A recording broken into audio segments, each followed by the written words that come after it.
कथा के माध्यम से सुन रहे वैष्णव वैष्णवी माता भाई बहन प्रभु सभी के चरणों में मेरा यथायोग्य दंडवत प्रणाम है। हरे कृष्णा हरि बोल। पिछली बार हमने श्रवण किया था कि कैसे जो कृष्ण हैं वो रसिक शेखर हैं। जैसे हम लोग एकादशी करते हैं ना, एकादशी जो हम करते हैं क्योंकि भगवान का एक नाम है ऋषिकेश। ऋषिकेश माने जो समस्त भगवान का एक नाम, जो हम लोग ना गोपीकांत, गोपेश्वर। तो क्या इसके कई सारे अर्थ है। एक तो गोपियों के ईश्वर है ना। और एक हमारी इंद्रियों के भी, जो अनेक हमारी एकादश इंद्रियों के भी स्वामी भगवान हैं। इसलिए एकादशी को क्या करते हैं हम, एकादश इंद्रियों से भगवान को समर्पित हो जाते हैं। हमारी सारी क्रिया एकादशी के दिन क्या रहती हैं, एकादश इंद्रियां क्या क्या होती हैं, कोई बताएंगे? चलो आपसे ही पहला शुरुआत आप लोगों से ही करते हैं। एकादश इंद्रियां कौन सी बोली गई हैं? आप में से कोई भी बताना चाहे तो बता सकते हैं। हरे एक कृष्ण मिनट प्रभु। का प्रभु टाइम। जी। हाँ जी बताइए। प्रभु, अ, 5 ज्ञान इंद्रियां होती है और 5 कर्म इंद्रियां और 1 मन। वेरी गुड, धन्यवाद दीदी, बहुत बहुत धन्यवाद। पांच ज्ञान इंद्रियां जिनके द्वारा हमको ज्ञान प्राप्त होता है ना। जैसे नासिका का, जैसे खुशबू का ज्ञान, दृश्य का ज्ञान। और 5 कर्म इंद्रियां जैसे हमारे, जिनसे हम कर्म करते हैं, है ना। तो इन 5, ये जो 5 और 5 10 हो गए, और इन इंद्रियों के स्वामी मन है।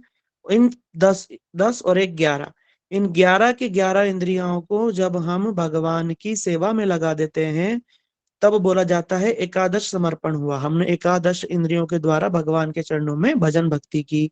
तो एकादशी, इसी के लिए ही एकादशी को हम लोग पालन करते हैं। ठीक है। इंद्रिय तृप्ति का कोई काम उस दिन हम लोग कम से कम करने की कोशिश करते हैं, और भगवान को संतुष्ट करने की, उनसे भक्ति भाव से जुड़ने की कोशिश हम ज्यादा करते हैं। तो भगवान का एक नाम है रसिक शेखर। रसिक शेखर माने जितने भी रसिक हैं उन सब के जो सबसे श्रेष्ठ रसिक हैं। जैसे हम लोग भी संगीत सुनते हैं, हम लोग भी डांस करते हैं, हम लोग भी कुछ खाते हैं पीते हैं, हम लोग भी क्रियाओं को करते हैं। लेकिन भगवान जिस प्रकार से करते हैं वो टॉप मोस्ट आस्वादक है भगवान। ऐसा आस्वादन करते हैं हम सोच नहीं सकते। भगवान जब नृत्य करते हैं ना, जो कृष्ण जो है, जब वो नृत्य करते हैं ठाकुर जी, तो इतना सुंदर नृत्य करते हैं, उसको इतना एंजॉय करते हैं कि हम सोच नहीं सकते। इसलिए देखो, भगवान कृष्ण ने कितनी बार डांस किया, बहुत कम ही बार, कभी कभार रासलीला हुआ, कभी कभार कालिया पे नाचा है ना, कभी गोवर्धन उठाकर नाचा, कितना कम बार नाचा। पर भगवान ने ऐसा नाचा कि केवल भगवान के ही नृत्य की चर्चा है। भगवान को ही नटवर बोला गया, भगवान को ही नागर बोला गया, है ना। हम लोग गाते ना, नटवर नागर नंदा भजो रे मन गोविंदा, तू ही नटवर तू ही नागर, तू ही नटवर तू ही नागर, तू ही तो बाल मुकुंदा भजो रे मन गोविंदा। इतने भगवान ने ऐसा नृत्य किया। हम लोग भी मक्खन खाते हैं, पर भगवान कैसे खाते हैं? कोरी कोरी मटकिन में गोरी गोरी गैयन को, न्यारो दही जमा के राख्यो नंद लाल। ओ गोपाल, दर्शन की प्यासी गुजरिया शाम। जो गुजरिया माने जो गोपियां हैं, वो भगवान के लिए सुंदर सुंदर मटकियों में, कोरी कोरी मटकिन में गोरी गोरी गैयन को दही जमाती। किसके लिए? कि कृष्ण खाएंगे। एक व्यक्ति मक्खन खाता है घर में, कभी थोड़ा बहुत घी मक्खन खा लिया, दूध पी लिया, उसकी कोई चर्चे नहीं। लेकिन भगवान ने कैसा दूध मक्खन घी खाया कि आज तक गाते गाते लोगों का मुंह नहीं दुख रहा। भगवान ने कैसा नृत्य किया। ये तो कालिया का नाच तो छोड़ो, जो भगवान ने नाचा था, तांडव गति मुंडन पर नाचत गिरधारी। आप सबने सुना है ना, जब भगवान ने कालिया के मस्तक पर नृत्य किया, तो वो ऐसा नृत्य था जिसको देख करके नटराज माने शिवजी, शिवजी का एक नाम नटराज है, वो इतने प्रसन्न हो गए, स्वयं समाधि भंग करके उठ करके त्रिशूल हाथ में लेकर के नृत्य करना चालू करते भोले बाबा। और इतने नृत्य, इतना सुंदर शिव जी, वहां प्रभु नृत्य कर रहे हैं कालिया पर, इधर शिव जी नृत्य कर रहे हैं। नृत्य करते करते भोले बाबा मनी मन कृष्ण को वर लेते हैं, अपने प्रभु के रूप में बोलते हैं कि प्रभु आपने तो नित्य में हमें पीछे ही छोड़ दिया है। इस स्थान पर भगवान का नाम पड़ा नटवर। नटराज कौन है? शिव जी को भी जिसने वरण कर लिया, इसलिए भगवान का नाम पड़ा नटवर, है ना। तो ये जो कालिया पे भगवान ने नृत्य किया, इसको सूरदास जी क्या लिखते हैं? तांडव गति मुंडन पर नाचत गिरधारी, पम पम पम पन गत पद फन फन फन फन नी पर, बिन बिन बिन बिनति करत नाग वधुहारी। तांडव गति मुंडन पर नाचत गिरिधारी, सन सन सन सन कादिक गंगम गम गंधर्व गण, नम नम नम नारद मुनि नाचत देत ताली। तांडव गति मुंडन पर नाचत गिरिधारी, बम बम बलिहारी। बम बम बलिहारी माने शिव जी बलिहारी हैं, सन सन सन सन कादिक भी बलिहारी हैं, नम नम नम नारद मुनि भी बड़ा सुंदर नृत्य करते हैं। वो भी कृष्ण को देख करके मोहित हो गए। तो ऐसे रसिक शेखर हैं, हर रस का ऐसा स्वादन करते हैं भगवान की, टॉप मोस्ट आस्वादक भगवान है, इसलिए भगवान को रसिक शेखर बोला जाता है। चाहे भगवान का मक्खन खाना हो, चाहे भगवान की चोरी हो। चोरी भी कैसी करते हैं भगवान? Top most. इस संसार में कई लोग चोर होंगे, किसी ने पेन चुराया होगा, पेंसिल चुराई होगी, पैसे चुराए होंगे, धन माल बहुत कुछ चुराया होगा, लुटेरे होंगे, डाकू होंगे। क्या किसी का नाम आज तक ले रहे हैं क्या? भगवान ने कैसी चोरी करी कि 5,000 साल हो गए हैं, आज भी भगवान को बोलते हैं। एक तो अष्टक है, चौराष्टकम, आपने कभी सुना हो तो सुनना। उसमें क्या लिखा हुआ है? उसमें लिखा है ब्रजे प्रसिद्धम, मतलब ब्रज के अंदर एक बड़ा चोर प्रसिद्ध है। कि कौन सा चोर? नवनीत चोर। नवनीत किसको बोलते हैं? मक्खन को बोलते हैं ना, संत हृदय नवनीत समाना। नवनीत माने संतों का हृदय मक्खन के जैसा होता है। बोले ब्रज में एक बड़ा चोर है, बड़ा फेमस चोर है, नवनीत चोर। ब्रजे प्रसिद्धम नवनीत चोरम, बोलते हैं नवनीत चोर है। बोला क्या चुरा लेता है वो?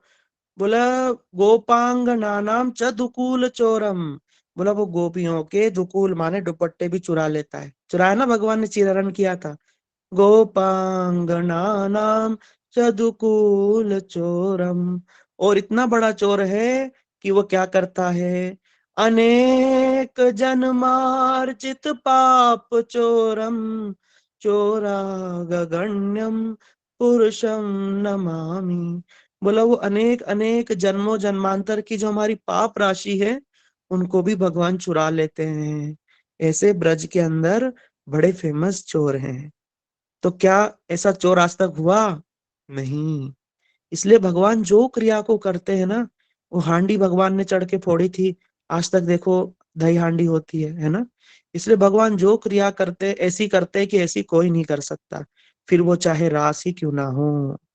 भगवान ने ऐसा रास किया कि आज तक लोगों का दिमाग घूम जाता है कि भैया ये लीला है क्या। इसलिए भगवान है रसिक शेखर। इस बात को सिद्ध करने के लिए सारी बातें हमने सुनी, लेकिन एक रस ऐसा है जो भगवान आस्वादन नहीं कर पा रहे हैं, और अगर कर भी पा रहे हैं तो वो टॉप मोस्ट नहीं कर पा रहे हैं, सर्वश्रेष्ठ आस्वादन नहीं कर पा रहे हैं। क्यों? क्योंकि भगवान उस रस के विषय हैं। एक होता है आश्रय और एक होता है विषय। आश्रय के द्वारा विषय का रस लिया जाता है। जैसे पानी है ना, ये एक विषय है। जैसे पानी हुआ, दूध हुआ।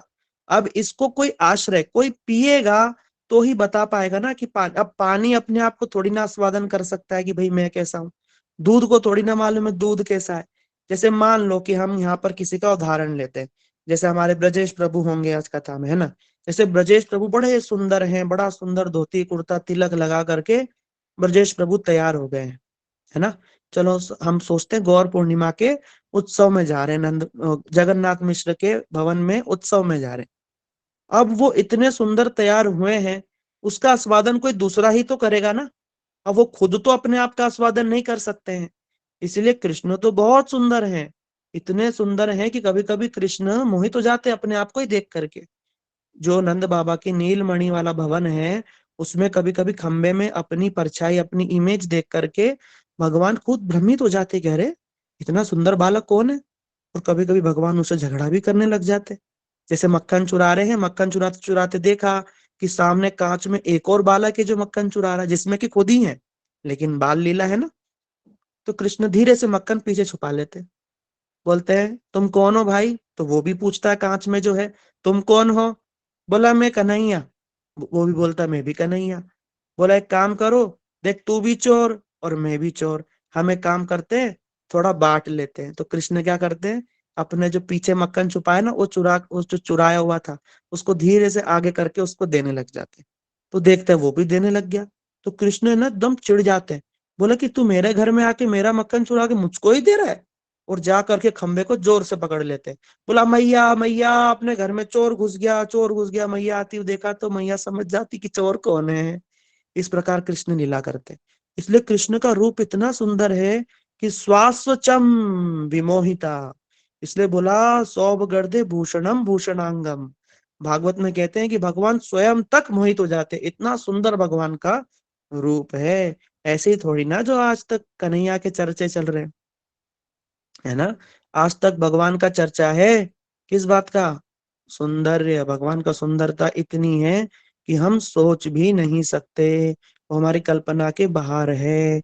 इस संसार की जो सबसे सुंदर से सुंदर स्त्री हो, सुंदर से सुंदर पुरुष भी हो ना, वो भगवान के नख के छटा के बराबर भी नहीं है। अब सोचो अगर हमारे मन को लालच दे, अरे मन तो ये संसार में कहाँ छोटी मोटी सुंदरता के पीछे दौड़ता है, चल कृष्ण के पीछे दौड़, देख तुझे ऐसा सौंदर्य देखने को मिलेगा कि फिर कभी कहीं दौड़ना नहीं पड़ेगा। हम कहीं डांस देखने जाते हैं, हम कहीं गीत सुनने जाते हैं, मन को समझाओ, मन तू कृष्ण की बांसुरी क्यों नहीं सुनना चाहता? अरे मन तू कृष्ण का नृत्य क्यों नहीं देखना चाहता? चल वहां उसको ले चलते हैं हम। इसलिए देखो हमारे गौड़ीय कीर्तन में ज्यादा करके मन को ही समझाया। यहाँ तक कि हमारे जो गोस्वामी हैं, उनमें से जो रघुनाथ दास गोस्वामी, उन्होंने एक ग्रंथ भी लिखा मन शिक्षा, उसमें मन को पुनः पुनः शिक्षा दी। मन तू सावधान हो जा, मन तू वैष्णव के चरणों में जा, मन तू साधु संग कर, मन तू धाम में जा। इसलिए देखना हमारे कितने कीर्तन है मन से। कोई एक भी गौड़ीय कीर्तन सुनाएगा मन से? मन, कोई भी, आप लोग कोई गौड़ीय कीर्तन करते हो या कोई हिंदी का कीर्तन, मन से बताना है जिसमें मन की बात हो। अरे मन तू ऐसा कर, मन को शिक्षा दे रहे हो, कौन बताएंगे बताओ? किसी ने तो हाथ खड़ा किया, प्रिया दीदी बताइए। प्रभु जी, प्रभु जी, एक कीर्तन है जो पिछले क्लास से ही मैं बोल रिक्वेस्ट कर रही थी आपके मुख से सुनने के लिए, बहुत अच्छा गाते हैं, लेकिन आज मैं बताती हूँ। वो ये जो कीर्तन है, भजहु हे मन श्री गा के सुनाइए दीदी, नंदनंदन। गा के सुनाइए। प्रभु जी, मुझे इसका लय तो नहीं पता। ठीक है, ऐसा है, भजहु रे मन श्री नंदनंदन, अभय चरणार विंद रे, दुर्लभ मानव जनम सत संगे, करहरे भव सिंधु रे। भजौ रे मन श्री नंद नंदना। हिंदी में बोलो तो, मन चल वृंदावन धाम, रटेंगे राधे राधे नाम, मिलेंगे कुंज बिहारी। ये भी गाना है। और गाना है, मन रे कहो ना गौर कथा, मन। बहुत सुंदर सुंदर कीर्तन गौड़िया के अंदर तो, इतने सुंदर सुंदर कीर्तन है मन के ऊपर में, पर मन को शिक्षा दी है। इसलिए ये मन को हमें समझाना है। कैसे समझेगा मन? इन कथाओं से जब हम भगवान के रूप को, गुण को, लीलाओं को सुनेंगे, तो धीरे धीरे मन वहां जाने लगेगा। देखो, आज मैं आपको एक उदाहरण देता हूँ। मैंने आज ही किसी के जीवन में इस चीज को नोटिस किया, तो आपको भी समझा दूं। कभी कभी क्या होता है, हम किसी व्यक्ति को नहीं जानते।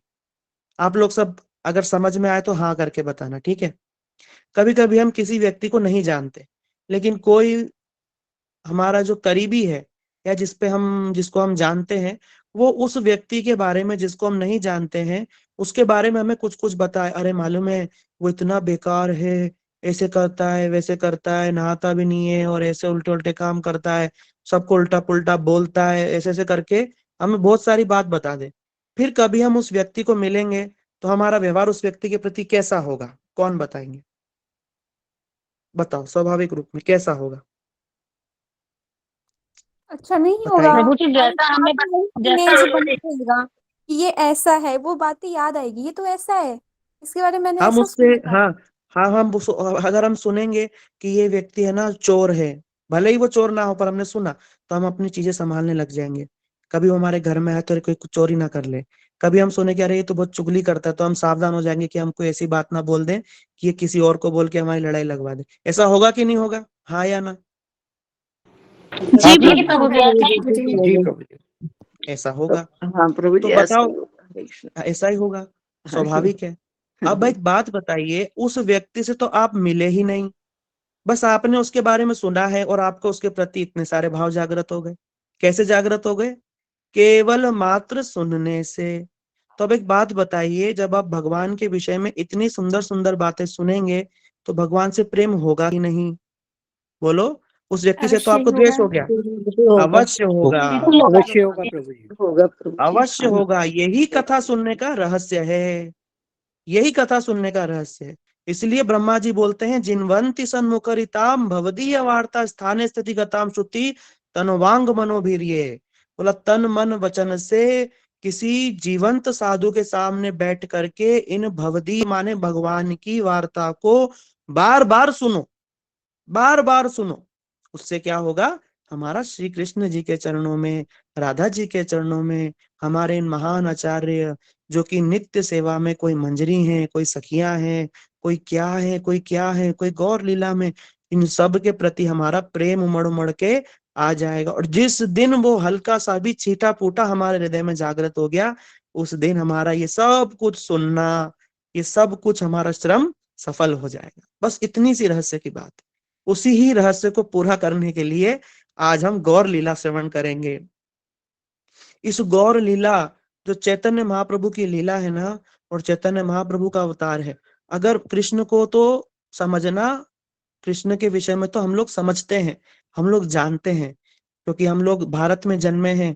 कृष्ण और राम तो भारत की समझ लो फोटे हैं, सब लोग जानते हैं कृष्ण और राम को, बचपन से हम लोग जानते हैं।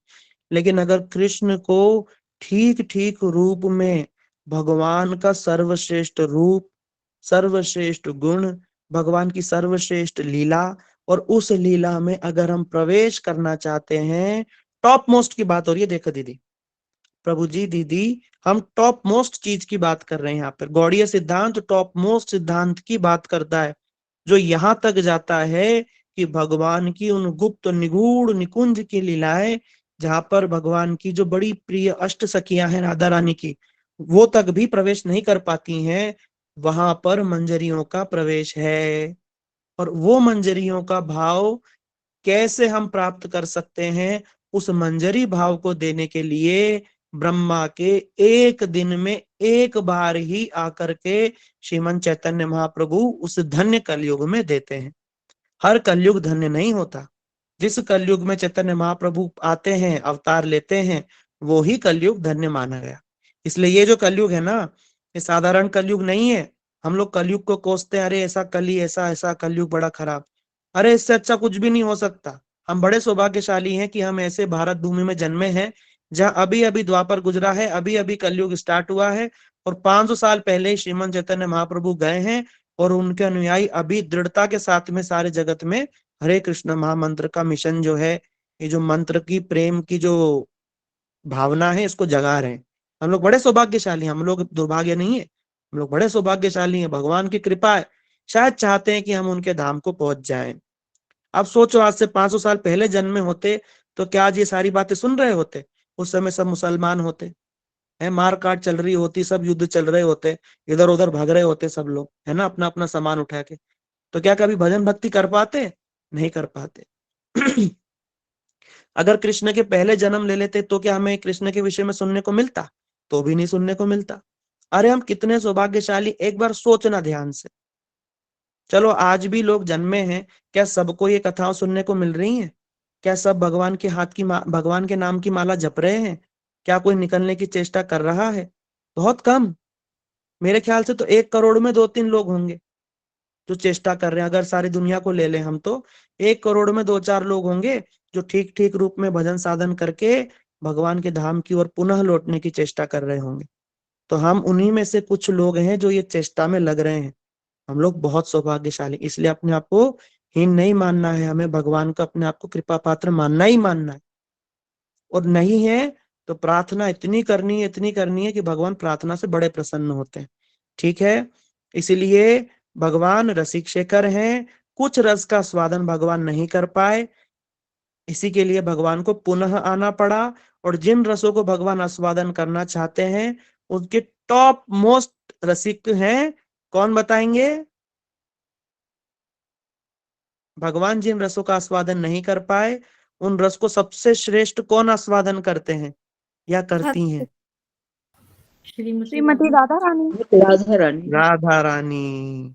इसीलिए अब भगवान राधा रानी के चरणों में जाते हैं, हे राधे, आपके भाव और आपके भाव हमको उधार दे दीजिए। क्या आप हमको किराए पे दे सकते हैं अपने भाव? हम थोड़े दिन जाएंगे भूमि पर और आपके भावों का आस्वादन करना चाहेंगे। राधा रानी कहती हैं, अरे नहीं भैया, इन भावों को आप नहीं संभाल पाओगे। राधा रानी स्पष्ट रूप में कहती हैं, कृष्ण आप जो हैं बड़े ही कोमल हैं, बहुत कोमल। यहाँ तक कि गोपियां गोपी गीत में कहती हैं कि आपके चरण प्रभु इतने कोमल हैं कि आप जब गैया चराने जाते हैं तो हमारे हृदय में जैसे त्रिशूल कोई भोंकता है, ऐसा हमको हृदय में प्रतीत होता है जब आप नंगे पैर आप जब गैया चराने को चले जाते हैं। बड़ा तृण चरानुगम ते पादाम भुजम, बोला आप नंगे पैर चले जाते हैं? बोला जिन चरण कमलों को हम हमारे वक्ष स्थल पर धारण करना चाहती हैं और सोचती हैं कि कहीं हमारे जो स्पर्श से आपके चरण को आघात ना हो जाए, इतनी कोमल इतनी सुंदर गोपियां, देखो उनके भाव कैसे भाव हैं। वो बोलते हैं कि भगवान आपके चरणों को हम वक्ष स्थल पे धारण करना चाहती हैं, पर ये सोच करके डर जाती हैं कि कहीं हमारे वक्ष स्थल से आपके जो चरणों में कोई चोट ना लग जाए, कोई आघात ना हो जाए, आपको कष्ट ना हो, हम नहीं रखती हैं। और वो चरणों को आप नंगे पैर जंगल में चले जाते हैं। आपको मालूम है हमारे हृदय पे क्या गुजरती है? जब आप पुनः लौटते हैं शाम को तो हमारी नजर आपके चरणों पे ही रहती है कि देखो भगवान के चरणों को कहीं, कृष्ण के, भगवान तो वो मानते ही नहीं है, कहीं कृष्ण के चरणों को कोई चोट तो नहीं लग गई। इतना प्रेम, इतना प्रेम है गोपियों का, तो ये कृष्ण का नहीं हो सकता है।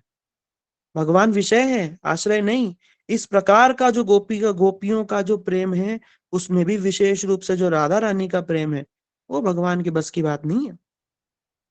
इसलिए गोपियां कहती हैं, इसलिए राधा रानी कहती हैं, कृष्ण आप उन भावों को ले तो लोगे, पर आप उन भावों का जो पीड़ा है उसको सहन नहीं कर पाओगे, आप नहीं कर पाओगे सहन। पर कृष्ण जो है वो तो रसिक शेखर हैं, उन्हें तो चाहिए ही, जो रस का आस्वादन करना है भगवान तो करेंगे ही। इसलिए उन्होंने जब जोर करके मांगा, जब राधा रानी ने कहा प्रभु आप ये ले लीजिए भावों को, लेकिन साथ ही साथ में हमारी अंग कांति भी लेते जाइए। अंग कांति माने बाहरी आवरण। बोला क्यों? बोला इन भावों का आस्वादन करके आपके अंदर में, आपके शरीर में ऐसे विकार उमड़ेंगे जिसको कि आपका शरीर उसको उसको सहन नहीं कर पाएगा। कभी आप पछाड़ खा खा करके गिरेंगे और ऐसी दुर्दशा होगी कि लोग देखेंगे। दुर्दशा, इतनी खतरनाक स्थिति है वो, जो प्रेम का जो अष्ट सात्विक विकार हैं उसको सहन करना, और वो भी किसके? राधा रानी के सहन करना बहुत कठिन, बहुत कठिन है। इसलिए राधा रानी जो हम बोलते ना, राधा रानी भोली भाली चंचल बिहारी, राधा रानी अपने हृदय में क्या भावों का जो बवंडर है, जो हिलोरे हैं, जो जो जो चाहे वो विरह की हो चाहे वो मिलन की हो, वो बड़ी भयंकर लहरें हैं। उन सबको राधा रानी अपने हृदय में समेट करके और बाहर प्रकाशित ही नहीं होने देती, ऐसे समेट करके रखती हैं। इसलिए बोलते हैं राधा भाव गंभीर जेवा जाने चित्त धीर। बोला राधा भाव बहुत गंभीर है। गंभीर माने गहरा, इतना गहरा कि उसकी था पाना असंभव। अब चले हैं कृष्ण उस गहराई की था पाने के लिए, और आ गए हैं सची गर्भ सिंधु हरिंदु। सची माता के गर्भ से वही कृष्ण राधा रानी के भावों को लिया, लेकिन राधा रानी ने अपनी अंग कांति दे दी, ताकि आप गिरो पड़ो तो आपको चोट ना लगे, इसलिए राधा रानी ने ही बाहर से कवर करके रखा हुआ है। इसलिए कृष्ण तो है काले, लेकिन ऊपर से जो गौर महाप्रभु तो गोरे हैं ना। गोरे कैसे हो गए भाई? कृष्ण तो काले हैं ना, ये चैतन्य महाप्रभु गोरे कैसे हो गए? गोरे इसलिए हो गए क्योंकि राधा रानी क्या है? तप्त कांचन गौरांगी, गोल्डन कॉम्प्लेक्शन तो राधा रानी का है। तो राधा रानी ने ऊपर से अपने अंग कांति दे रखी हुई है। राधा रानी ने कृष्ण को कवर किया हुआ है, अंदर वही काले है, और उस काले के हृदय में फिर गोरा है, फिर गोरे के हृदय में फिर काला है। कैसे? ऊपर से अंग कांति राधा रानी की है, अंदर काले कृष्ण है, पर भाव फिर से अंदर किसका है? राधा रानी का, जो कि गोरा है। फिर उन भावों में फिर से वो काला, वो कृष्ण है। इस प्रकार से ये एक बड़ा गुत्थम गुत्था, बड़ी जैसे डोर उलझ जाती है ना, ऐसा उलझा पुलझा ये भगवान का अवतार है। किन दो चीजों में उलझ गया? भक्त और भगवान, आश्रय और विषय, कृष्ण और राधा जी। इस प्रकार से ये राधा कृष्ण मिलित तनु और गौर अवतार हुआ। कब हुआ? आज से लगभग 500 साल पहले नवद्वीप में सची माता के गर्भ से। चैतन्य महाप्रभु की माता का नाम है सची मैया और उनके पिता का नाम है जगन्नाथ मिश्र। और अब वो किन भावों का आस्वादन करेंगे? पहला बताया कृष्ण की जो रूप माधुरी है। इसलिए आप देखना, जब चैतन्य महाप्रभु जगन्नाथ मंदिर जाते हैं, कृष्ण के दर्शन करते हैं, जब कभी कृष्ण की कथाओं को सुनते हैं, आगे हम सुनेंगे कि महाप्रभु की क्या अवस्था हो जाती है। अभी कृष्ण तो निकले हैं ना राधा रानी के भाव का आस्वादन, अब क्या हाल होगा हम आगे देखेंगे, आगे सुनेंगे। ठीक है, आप लोग सब बने रहिए। दूसरा, राधा रानी के भाव, राधा रानी के प्रेम का कैसा वैशिष्ट्य है, राधा रानी का प्रेम कैसा है, आगे पता चलेगा कैसा प्रेम है। जब उस प्रेम में समुद्र में भगवान 21-21 फीट के हो जाए, इसे पूरे हाथ पैर सारे जॉइंट भगवान के खुलेंगे। जब चैतन्य महाप्रभु राधा रानी के भावों का आस्वादन करते हैं, उनके हाथों के जोड़ खुल जाते हैं, पैरों के जोड़, और भगवान कितने लंबे हो जाते हैं, इतने लंबे कि हम सोच नहीं सकते। सब प्रतीत होता है कि जैसे कि हड्डी ही नहीं बची शरीर में, इतने लंबे हो जाते हैं भगवान। और कभी कभी सिकुड़ के कछुए जैसे हो जाते हैं, और जगन्नाथपुरी में गेट पर मिलते हैं भगवान सिंह द्वार पे, कछुए के जैसे छोटे, कभी ऐसे सिकुड़ जाते हैं और कभी ऐसे फैल जाते हैं। कभी समुद्र को यमुना मानकर भगवान उसमें जंप कर जाते हैं, और कभी कोई मछुआरा पकड़ता है, देखता है तो भूत भूत कह के भागता है भगवान। ऐसी ऐसी हालत भगवान की कि चैतन्य महाप्रभु के इस अवतार में हुआ। और ये सब हालत कैसे हुई?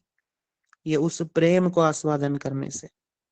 जिस प्रेम के आस्वादन करने के लिए भगवान गोपियों को छोड़ करके जब द्वारका चले गए थे ना, बड़े बड़े साधारण रूप में चले गए थे छोड़ करके, उनकी क्या दशा हुई ये उनको पता नहीं चला।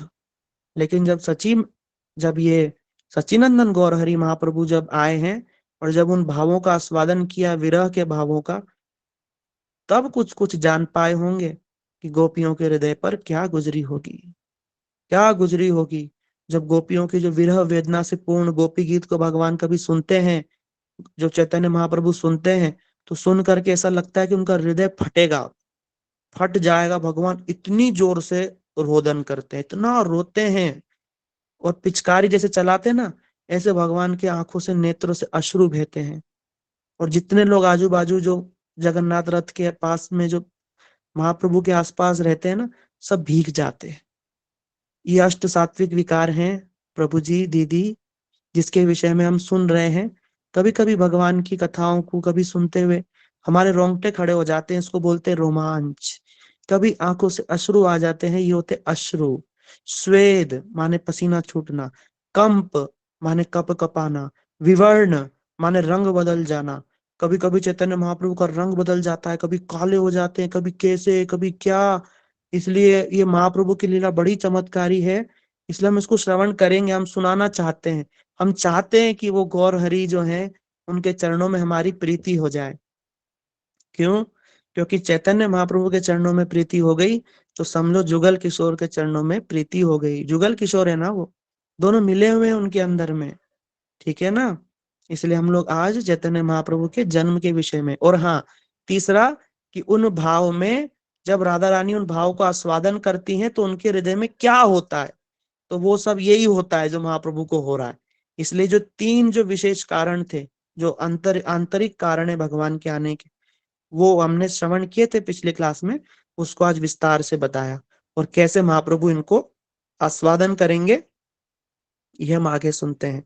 इसलिए आइए हम सुनते हैं श्रीमन चैतन्य महाप्रभु की बाल लीलाओं को। चैतन्य महाप्रभु के विषय में मुख्य रूप से दो कवियों ने लिखा है। एक है श्री वृंदावन दास ठाकुर जी, जो द्वापर के वेद व्यास जी हैं, वो ही कलयुग में वृंदावन दास ठाकुर बन करके आए हैं। और उन्होंने जैसे उन्होंने श्रीमद् भागवत लिखी थी कृष्ण की, इन्होंने चैतन्य भागवत या चैतन्य मंगल लिखा है।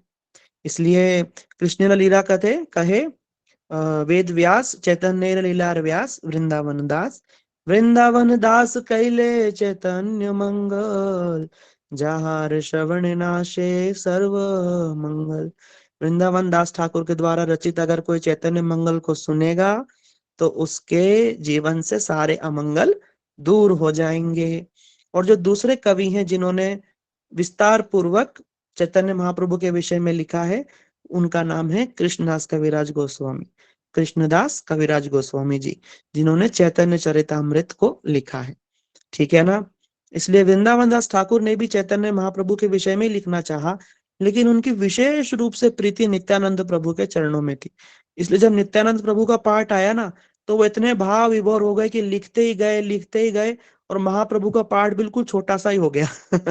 इसको कहते प्रेम, कि जिनके बारे में कथा लिखनी थी वो तो लिखी कम और नित्यानंद प्रभु की लिख दी ज्यादा। क्यों? क्योंकि परम करुणा पहुतुई जन, निताई गौर चंद्र। बोलते हैं परम करुणा पहु दुई जन, निताई गौर चंद्र। इसलिए जो नित्यानंद प्रभु हैं, अगर नित्यानंद प्रभु के चरणों में हमारी प्रीति हो जाए, नित्यानंद प्रभु अगर किसी के सिर पे हाथ रख दे, नित्यानंद प्रभु अगर महाप्रभु को बोले कि प्रभु इस व्यक्ति पर कृपा करो, तो महाप्रभु को कृपा करनी ही पड़ेगी। और नित्यानंद प्रभु इतने दयालु हैं कि वो ये भी नहीं देखते कि कौन पात्र है कौन कुपात्र है, किसी को भी प्रेम दान दे सकते हैं नित्यानंद प्रभु। इसलिए हम लोग चैतन्य महाप्रभु के भक्त तो हैं, लेकिन विशेष रूप से किसके नाम को जपते हैं? इसे हम लोग गाते हैं ना, निताई निताई निताई गौरांग। क्यों गाते हैं? क्योंकि नित्यानंद प्रभु कृपा कर देंगे तो महाप्रभु को तो करनी ही पड़ेगी। ठीक है। इसलिए नित्यानंद प्रभु, बलदेव प्रभु, ये सब एक ही है। और सारे गुरु वर्गों को भी हम नित्यानंद प्रभु का ही प्रकाश बोलते हैं। ठीक है ना। नित्यानंद प्रभु किसके माध्यम से कृपा करते हैं? गुरुदेव के माध्यम से, वैष्णवों के माध्यम से। ठीक है। इसलिए नित्यानंद प्रभु के विषय में एक बात और सुन लीजिए। इसलिए देखो, मैं भी चैतन्य महाप्रभु की कथा सुनाते अब नित्यानंद प्रभु पर आ गया। ये विशेषता है, नित्यानंद प्रभु इतने दयालु। आप सोच देखो, जो कृष्णदास कविराज है ना, जिन्होंने चैतन्य चरितामृत लिखी है, ये बड़े भक्त थे नित्यानंद प्रभु के, महाप्रभु के। ठीक है। और उनके जो भाई थे ना, जो कृष्णदास कविराज जी के जो भाई थे, वो नित्यानंद प्रभु को नहीं मानते थे। वो भक्त तो थे लेकिन नित्यानंद प्रभु को नहीं मानते थे। तो एक समय दोनों का विवाद हुआ। तो विवाद होते होते जब नित्यानंद प्रभु के विषय में उन्होंने कुछ कुछ बोला भाई ने, तो यहाँ पर कृष्णदास कविराज ने उनको रोक करके बोला, अरे भाई मेरे, तुम नित्यानंद प्रभु की करुणा को तो जानो। वो इतने दयालु हैं, वो इतने कृपालु हैं कि आप सोच नहीं सकते। वो स्वयं करुणा के अवतार हैं। ऐसे ऐसे करके उन्होंने अपने भाई को रोकने के लिए कि मुंह से कुछ उल्टा पुल्टा मत बोल, और नित्यानंद प्रभु की कुछ थोड़ी बहुत बड़ाई कर दी। इसको सुन करके नित्यानंद प्रभु प्रसन्न हो गए। प्रसन्न होकर के स्वप्न में आकर के बोलते, कृष्णदास मैं तेरे से बहुत प्रसन्न हूँ। तूने जो आज मेरी भक्ति करी ना, ऐसी भक्ति मेरी किसी ने भी नहीं करी। बताओ, कुछ भी नहीं किया था, केवल अपने भाई को रोकने के लिए दो चार शब्द बोले थे, उसी से ही नित्यानंद प्रभु प्रसन्न हो गए। वो प्रसन्न होकर के बोला, जाओ तुम मेरे कृपा के पात्र हो और तुम चैतन्य चरितामृत लिखोगे, और ऐसे लिखोगे कि भविष्य में सर्वदा तुम्हारा नाम लिया जाएगा। आज भी देखो, हमने क्लास शुरू करने से पहले उनका नाम लिया, कृष्णदास कविराज। किसकी कृपा से? नित्यानंद प्रभु की कृपा से। इसलिए आइए हम लोग सब, क्योंकि अगर चैतन्य महाप्रभु की कृपा पात्र बनना है तो नित्यानंद प्रभु के चरणों में प्रणाम करके ही आगे बढ़ना होगा। इसलिए हम लोग सब मनी मन नित्यानंद प्रभु के चरणों में प्रणाम करते हैं। और जो हमने पहले प्रणामी मंत्र आज जो आपको लर्न करने के लिए बोला है, उसमें क्या है, आजानुलंबित भुजौ। आजानुलंबित माने घुटनों तक लंबे लंबे हाथ है दो लोगों के, किसके, नित्यानंद प्रभु के और चैतन्य महाप्रभु के। आजानुलंबित भुजौ कनकावधातो, यहाँ दोनों का कनक रंग है, माने गोल्डन के जैसा रंग है दोनों का, महाप्रभु का भी और नित्यानंद प्रभु, दोनों गोरे गोरे हैं, दोनों बड़े सुंदर, आजानु बड़े लंबे लंबे हाथ है और हाथ उठा करके दोनों कीर्तन करते हैं। संकीर्तन है कपित्रो, माने संकीर्तन जो हम करते हैं हरे कृष्ण महामंत्र, उनके ये पिता हैं दोनों। संकीर्तन के पित्रो कमलायताक्षो, इनके जो नयन है ना कमल के समान बड़े बड़े मोटे मोटे नयन है दोनों के। विश्वम्भरो, और जगत विश्वम्भर हैं, जगत का पालन करने वाले। द्विजवरो, दोनों ब्राह्मण पुत्र हैं, द्विज माने ब्राह्मण, द्विजवरो युग धर्म पालो। युग धर्म क्या, इसी कलयुग का धर्म है हरे कृष्ण महामंत्र का पालन करने वाले, युग धर्म पालो। वंदे जगत प्रिय करो, और ऐसे जगत के जो प्रिय दो भाई हैं गौर नित्यानंद प्रभु को मैं बारंबार प्रणाम करता हूँ। ये उस मंत्र का अर्थ है, आप लोग इस मंत्र को याद करना, और जब कभी भी नित्यानंद प्रभु महाप्रभु की स्तुति करने का मन करे ये वाले श्लोक को गाना। आजानुलंबित भुजौ कनकावधातौ संकीर्तने कपित्रौ कमलायताक्षौ विश्वम्भरो द्विजवरो युगधर्म पालौ वंदे जगत प्रिय करो करुणावतारो। जैसे औ लगाया, औ जैसे ओ होता है एक वचन, औ होता है द्विवचन, तो दो भाई है ना, तो दोनों के विषय में बोला नित्यानंद प्रभु और चैतन्य महाप्रभु। ठीक है, इसलिए चैतन्य महाप्रभु ने आज से लगभग 500 साल पहले जो होली का दिन था, जिसको हम गौर पूर्णिमा भी बोलते हैं, होली के दिन शाम के समय जब चंद्र ग्रहण हो रहा था उस समय पर जन्म लिया। चैतन्य महाप्रभु की माता का नाम है सची मैया, और उनके पिताजी जो हैं वो ब्राह्मण हैं, उनका नाम है जगन्नाथ मिश्र। जगन्नाथ मिश्र जी के घर में दोनों का जन्म हुआ। इसलिए जब हम कभी नवद्वीप जाते हैं ना, तो जब महाप्रभु की जन्म लीला उत्सव होता है तो उस समय पर ये वाला कीर्तन गाते हैं। उसकी एक लाइन में आपको सुना देता हूँ। नदिया उदय गिरी पूर्ण चंद्र गौर हरि कृपा करी हैला उदय। बोला नदिया उदयगिरी, बोला नदिया के अंदर उदयगिरी माने पर्वत का उदय हो गया। उदयगिरी एक पर्वत का नाम है नदिया में। वहां पर क्या हुआ, पूर्ण चंद्र गौर हरि, पूर्ण चंद्र का अवतार हुआ है। इसलिए जो महाप्रभु जो है वो पूर्ण है, जैसे कृष्ण पूर्ण है ना, पूर्ण, ऐसे महाप्रभु भी पूर्ण है, बल्कि उनमें तो राधा जी और है पूर्ण के भी पूर्ण है। इसलिए पूर्ण चंद्र गौर हरि कृपा करी हैला उदय तापोतमो हैला निज गिरे उल्लास जगध्वनि हरि ध्वनि है। क्योंकि उस समय पर क्या हुआ था, चंद्र ग्रहण था। तो उस समय पर सब लोग स्नान कर रहे थे, क्योंकि पहले ग्रहण के समय गंगा स्नान किया जाता था, और नदियां माने जो नवद्वीप है वहां बाजू में गंगा बहती है, बड़े सुंदर कलकलनाथ से बड़ी सुंदर नदी बहती गंगा जी। तो वहां पर गंगा जी में सब लोग स्नान कर रहे थे, और हरि बोल ये हरि हरि के स्वर सब बोल रहे थे। उसी ही बीच चैतन्य महाप्रभु ने नदिया में जन्म लिया। बाल्यकाल से ही महाप्रभु बड़े विलक्षण, ऐसा सुंदर बालक, पूरे नदिया में खबर फैल गई कि सची माता के घर ऐसा बालक जन्मा है, अपूर्व बालक, इतना सुंदर बालक कभी किसी ने देखा नहीं। लोग दूर दूर से देखने दर्शन करने आते थे, सची माता के बालक को दर्शन करने आते थे। जैसे कृष्ण की लीला है ना, ठीक ठीक वैसी वैसी ही महाप्रभु की लीला है। अब जैसे कृष्ण बचपन में बड़े चंचल शैतान थे, ठीक उसी प्रकार महाप्रभु भी बड़े चंचल। इसलिए क्योंकि जो सची माता थी ना, उनके चैतन्य महाप्रभु से पहले कई सारे बालक जन्मे और मर गए। इसलिए जब चैतन्य महाप्रभु होने वाले हुए, तब किसी ने बताया, जो पंडित ने बताया कि एक काम करो, जो मृत्यु है, जो काल है ना, उसको खट्टा पसंद नहीं, कड़वा पसंद नहीं, इसलिए आप क्या करो, अपने बेटे का नाम जो निमाई रख दो। निमाई मतलब नीम होता है ना, नीम, नीम कैसा होता है, कड़वा, तो आप इसका नाम निमाई रख दो। निमाई रखेंगे तो इसकी सुरक्षा, कोई लेकर के नहीं जाएगा, प्राणों की रक्षा होगी। क्योंकि सची माता के कई बालक, जैसे हुआ था ना देवकी के गर्भ देवी कई सारे पुत्र मारे गए थे, ठीक उसी प्रकार सची माता जी के भी कई पुत्र जो थे वो जन्मे और उनकी मृत्यु हो गई। तब जब चैतन्य महाप्रभु का जन्म हुआ तब उनको निमाई नाम उनका रखा गया। इसका एक कारण और है कि वो नीम के पेड़ के नीचे जन्म हुआ था, इसलिए उनका नाम निमाई रखा गया। इसलिए बचपन में इनका नाम है निमाई। क्या नाम है? सब सो गए? निमाई निमाई निमाई प्रभु जी। निमाई निमाई। और नित्यानंद प्रभु के नाम क्या है? निताई। क्या नाम है? निताई। निताई निताई प्रभु एक है निताई और एक है निमाई। निमाई ठीक है। नित्यानंद प्रभु का जन्म जो है वो राढ़ देश में हुआ। एक चक्र, जब हम नवद्वीप जाते हैं तो नवद्वीप से 3-4 घंटा हमको उस तरफ जाना पड़ता है। एक चक्र ग्राम, ये एक चक्र ग्राम वही है जब कृष्ण ने भीष्म पितामह को मारने के लिए रथ का चक्का उठाया था ना, और अर्जुन ने चरण पकड़ लिए थे, नहीं प्रभु आप पितामह भीष्म को मत मारिए, मैं युद्ध करूंगा, आप अस्त्र मत उठाइए। तब भगवान ने उसको बोला अब इसका चक्के का क्या करूं? बोला आप इसको इस दिशा में फेंक दीजिए।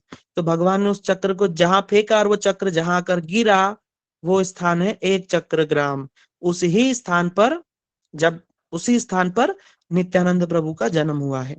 उनके पिता का नाम हड़ाई पंडित है, ठीक है, और उनकी माता का नाम पद्मावती है। ये सब आपसे पूछेंगे।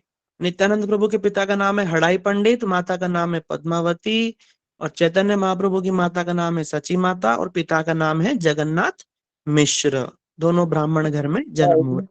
ठीक है, अब आगे बढ़ते हैं। और जब चैतन्य महाप्रभु, जब ऐसा बालक का जन्म हुआ, जब चैतन्य महाप्रभु थोड़े थोड़े बड़े हुए, तो जैसे कृष्ण की लीला में कृष्ण बहुत शैतान है ना, ठीक उसी प्रकार चैतन्य महाप्रभु बड़े शैतान है। मटके फोड़ देना, गैया खोल देना, अपनी माता को बड़ा परेशान करना, इधर भाग उधर भाग, इतने चंचल। और जब थोड़े और बड़े हुए ना, तो गंगा किनारे जो ब्राह्मण स्नान करते थे ना, उनको क्या करते थे, जैसे जैसे जैसे मगरमच्छ पैर नहीं खींचता है, ऐसे नीचे से जा करके उनका ऐसे पैर खींच देते थे। जो ब्राह्मण नदी में स्नान करते, संध्या वंदन करते, उनके चरण की जब वो डर के भागते, तो महाप्रभु ताली बजा बजा के खूब हंसते, खूब हंसी करते, खूब हंसी दिल लगी। चैतन्य महाप्रभु के बचपन की लीला सुनेंगे ना, सुन सुन करके हम लोग पागल हो जाएंगे। और जो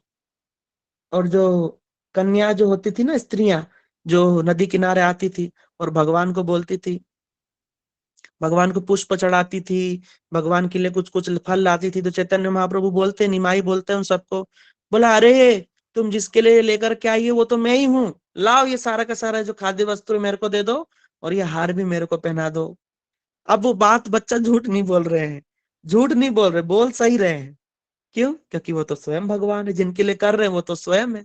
इसलिए जो जिस प्रकार ब्रजवासी कृष्ण को भगवान नहीं मानते ना, उसी प्रकार नवद्वीप वासी भी चैतन्य महाप्रभु भगवान नहीं मानते, वो उनको निमाई ही मानते हैं कि बोला ये निमाई है, बहुत शैतान है, बहुत बदमाशी करता है। ठीक है, और सब कंप्लेन ले करके पुनः पुनः जगन्नाथ मिश्र के घर जाते, बोला देखो निमाई ने ऐसा कर दिया, देखो निमाई ने हमारी मटकी फोड़ दी, देखो निमाई ने हमारे ऐसा कर दिया वैसा कर दिया, उतने सारी कंप्लेन। सची माता परेशान हो गई। अंत में जगन्नाथ मिश्र बोलते हैं कि अब निमाई को हम पढ़ने ही नहीं भेजेंगे, पढ़ने ही नहीं भेजेंगे।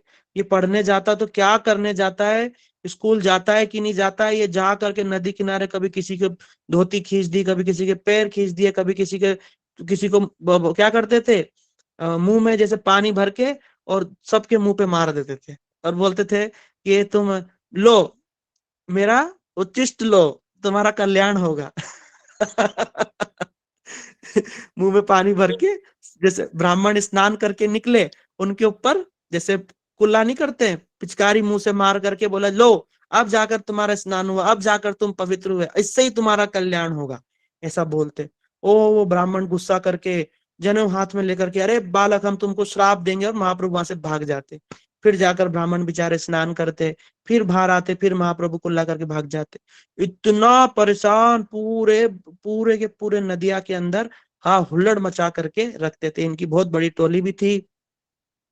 एक समय सची मैया अपने घर का काम कर रही थी, देखा अरे निमाई इतना शैतान बालक, कोई खबर नहीं, कोई चिल्लाने की शोर की आवाज नहीं आ रही है, चुपचाप कर क्या रहा है।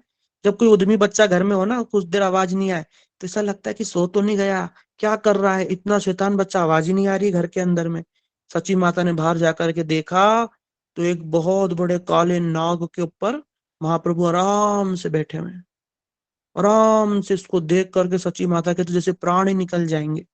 इतना भयानक काला, इतना बड़ा सांप, और उसके ऊपर में ये बालक आराम से बैठा हुआ है। जो हमारे जो गौर हरि हैं, वो कृष्ण लीला में जो कालिया पे नृत्य किया था ना, उस लीला को याद करते हुए आराम से उसके ऊपर में बैठे हुए हैं। और सच्ची माता ने जोर जोर से चिल्लाना, पूरे गांव वाले आए, सबने देखा कि ये बालक कैसा बालक है, बड़ा विचित्र बालक है, कैसे कैसे काम करता है ये। जैसे तैसे उस सांप से भगवान को बचाया। सची माता ने बोला आज तो मेरा बालक बच गया। जैसे यशोदा मैया नहीं करती थी, झाड़ फूक करवाती थी, ब्राह्मणों को बुला करके भोजन करवाती थी कि अरे ब्राह्मणों, तुमको दान देती हूँ ना, इस कारण से मेरा लाला इस पूतना से बच गो, तुमको दान देती हूँ इस कारण से मेरा लाला बच रो है, वरना कब का मर जातो। ये उसी प्रकार सची माता भी ऐसी करती है। जैसे ही बच जाते हैं, ब्राह्मणों को बुलाती है, भोजन कराती है, बोला इस पर आशीर्वाद देते रहो, आप लोगों का आशीर्वाद ही रहता है जो ये बच जाते हैं बच्चे हमारे। ठीक है, इस प्रकार सची माता भी किया करती थी। एक समय की देखो, अब ये बड़ी सुंदर कथा है। एक समय जो हमारे चैतन्य महाप्रभु हैं, इनकी एक विशेषता है, ये जब किसी चीज को जिद करके रोते हैं तो वो चीज उनको लाकर देनी ही होती पड़े। जब तक तुम ला करके नहीं दोगे, जैसे बोला कि मेरे को तितली चाहिए तो तितली चाहिए ही चाहिए, जैसे फूल देख लिया कि वो फूल मेरे को चाहिए तो चाहिए ही चाहिए, जिद्दी बालक। और जब तक ला करके नहीं दोगे, रोना पीटना चिल्लाना ऐसा किया करते। इतने इतने, और क्यों करते हैं? उन सब ग्रामवासियों को आनंद देने के लिए, आनंद देने के लिए। बोला सब पूरे गांव में हल्ला हो जाता। बोला अरे निमाई इतना क्यों रो रहा है, क्यों चिल्ला रहा है? बोला अरे निमाई को चंदा चाहिए, चंद्रमा चाहिए। अब कैसे चंद्रमा ला करके दे निमाई को? जैसे कैसे किया था ब्रज में, आपने सुनी है कृष्ण की कथा? एक बार कृष्ण ने भी ऐसे ही किया। कृष्ण ने चंदा किया, बोला कि मैया बोलती, बोला अरे लाला, तू तो मेरा प्यारा बेटा है, तू तो मेरा चंदा बेटा है। बोला माँ ये चंदा का हुए? बोला बेटा वो देख आसमान में जो चांद है ना, वो ही चंदा है। तो बोला ये चंदा कौन है? बोला ये चंदा बेटा तुम्हारा मामा है। बोला मैं तो मामा से मिलूंगा। बोला मामा, बोला मामा तो बहुत दूर है। बोला कहीं भी हो मेरे को मामा ला कर दे, मेरे को चंदा ला करके दे, मैया मेरे को चंदा ला करके दे, मेरे को मामा से मिलना, मेरे को चंदा। कृष्ण ने इतना धम मचाया, सारे ब्रजवासी परेशान हो गए। अंत में पौर्णमासी जो है, जो जैन से सांदीपनी की जो माँ है, वो गई है वहां, उनको बुलाया। पौर्णमासी बड़ी विद्वान है, वो बड़ी समझदार है, योग माया है, वो समझ गई। उन्होंने बोला धीरे से, बोला यशोदा ये तो बालक है, तू बालक के साथ बालक हो रही, बालक को कैसे मनाया जाए? तेरे को नहीं आता? तू 60 साल की बूढ़ी, देखो इतना नहीं मालूम कि बालक को कैसे चुप कराया जाता है? बोला माता जी तुम ही बता दो। बोला ठीक है, जा एक थाली लेकर के आ। वो थाली लेकर के आए, चंद्रमा के ठीक नीचे बाहर आंगन में रखी, और चंद्रमा थाली में दिखने लगा। दिखेगा ना चंद्रमा की परछाई थाली में। कन्हैया को बुलाया, बोला ले कन्हैया, ले ले चंदा ले ले। और कन्हैया ने देखा अरे तो थाली में आ गया, और जैसी थाली में हाथ डाला और उस थाली में देखा तो पानी पानी। बोला बेटा चंदा तो ऐसा ही है। बोला मैया मोह ना चाहिए ऐसा चंदा। बोला ऐसा चंदा मुझे बिल्कुल नहीं चाहिए, मुझे तो असली चंदा चाहिए। इस प्रकार से कृष्ण को समझाना बड़ा मुश्किल। जैसे हमारे घर में बालक होते ना, जिद करते तो हम जैसे तैसे समझा देते हैं उसको, आपने भी देखा होगा पड़ोस पड़ोस में किसी के बच्चे देखो कैसे समझाते हैं। पर ये जो कृष्ण की लीला है, कृष्ण को समझाना असंभव, इतना मुश्किल की सोच नहीं सकते। लेकिन कृष्ण के कंपैरिजन में जो हमारे गौर हरि हैं, ये थोड़े से कम शैतान हैं। और इनकी एक विशेषता है, कितनी भी शैतानी करे, कितनी भी जिद करे, लेकिन अगर कोई एक काम कर दे तो झट से चुप हो जाते हैं। कौन सा काम? अगर कोई जोर जोर से बोलने लग जाए, हरि बोल हरि बोल, हरि हरि हरि हरि हरि हरि हरे कृष्णा, अगर कोई हरि हरि बोलने लगे तो झट से चुप हो जाते हैं, भले कितना भी रो रहे हो, झट से चुप हो जाते हैं।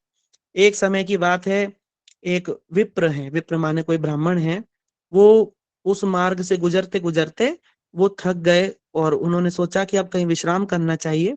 तो किसी ने कहा कि जगन्नाथ मिश्र यहाँ के प्रख्यात विद्वान हैं, आप उनके घर जाके विश्राम कर सकते हैं। वो जगन्नाथ मिश्र जी के घर आते हैं। घर आकर के वो उनसे निवेदन करते हैं कि हम आपके घर रुकना चाहते हैं, विश्राम करना चाहते हैं, क्योंकि हम बड़े वेद पाठी ब्राह्मण हैं और हमारे पास में शालिग्राम है, और हम जब तक उन्हें भोग नहीं लगाते हम कुछ पाते नहीं, और आपकी रसोई साफ सुथरी, आप नियम का पालन करते हैं, इसलिए हम आपके घर विश्राम करेंगे। बोला ठीक है।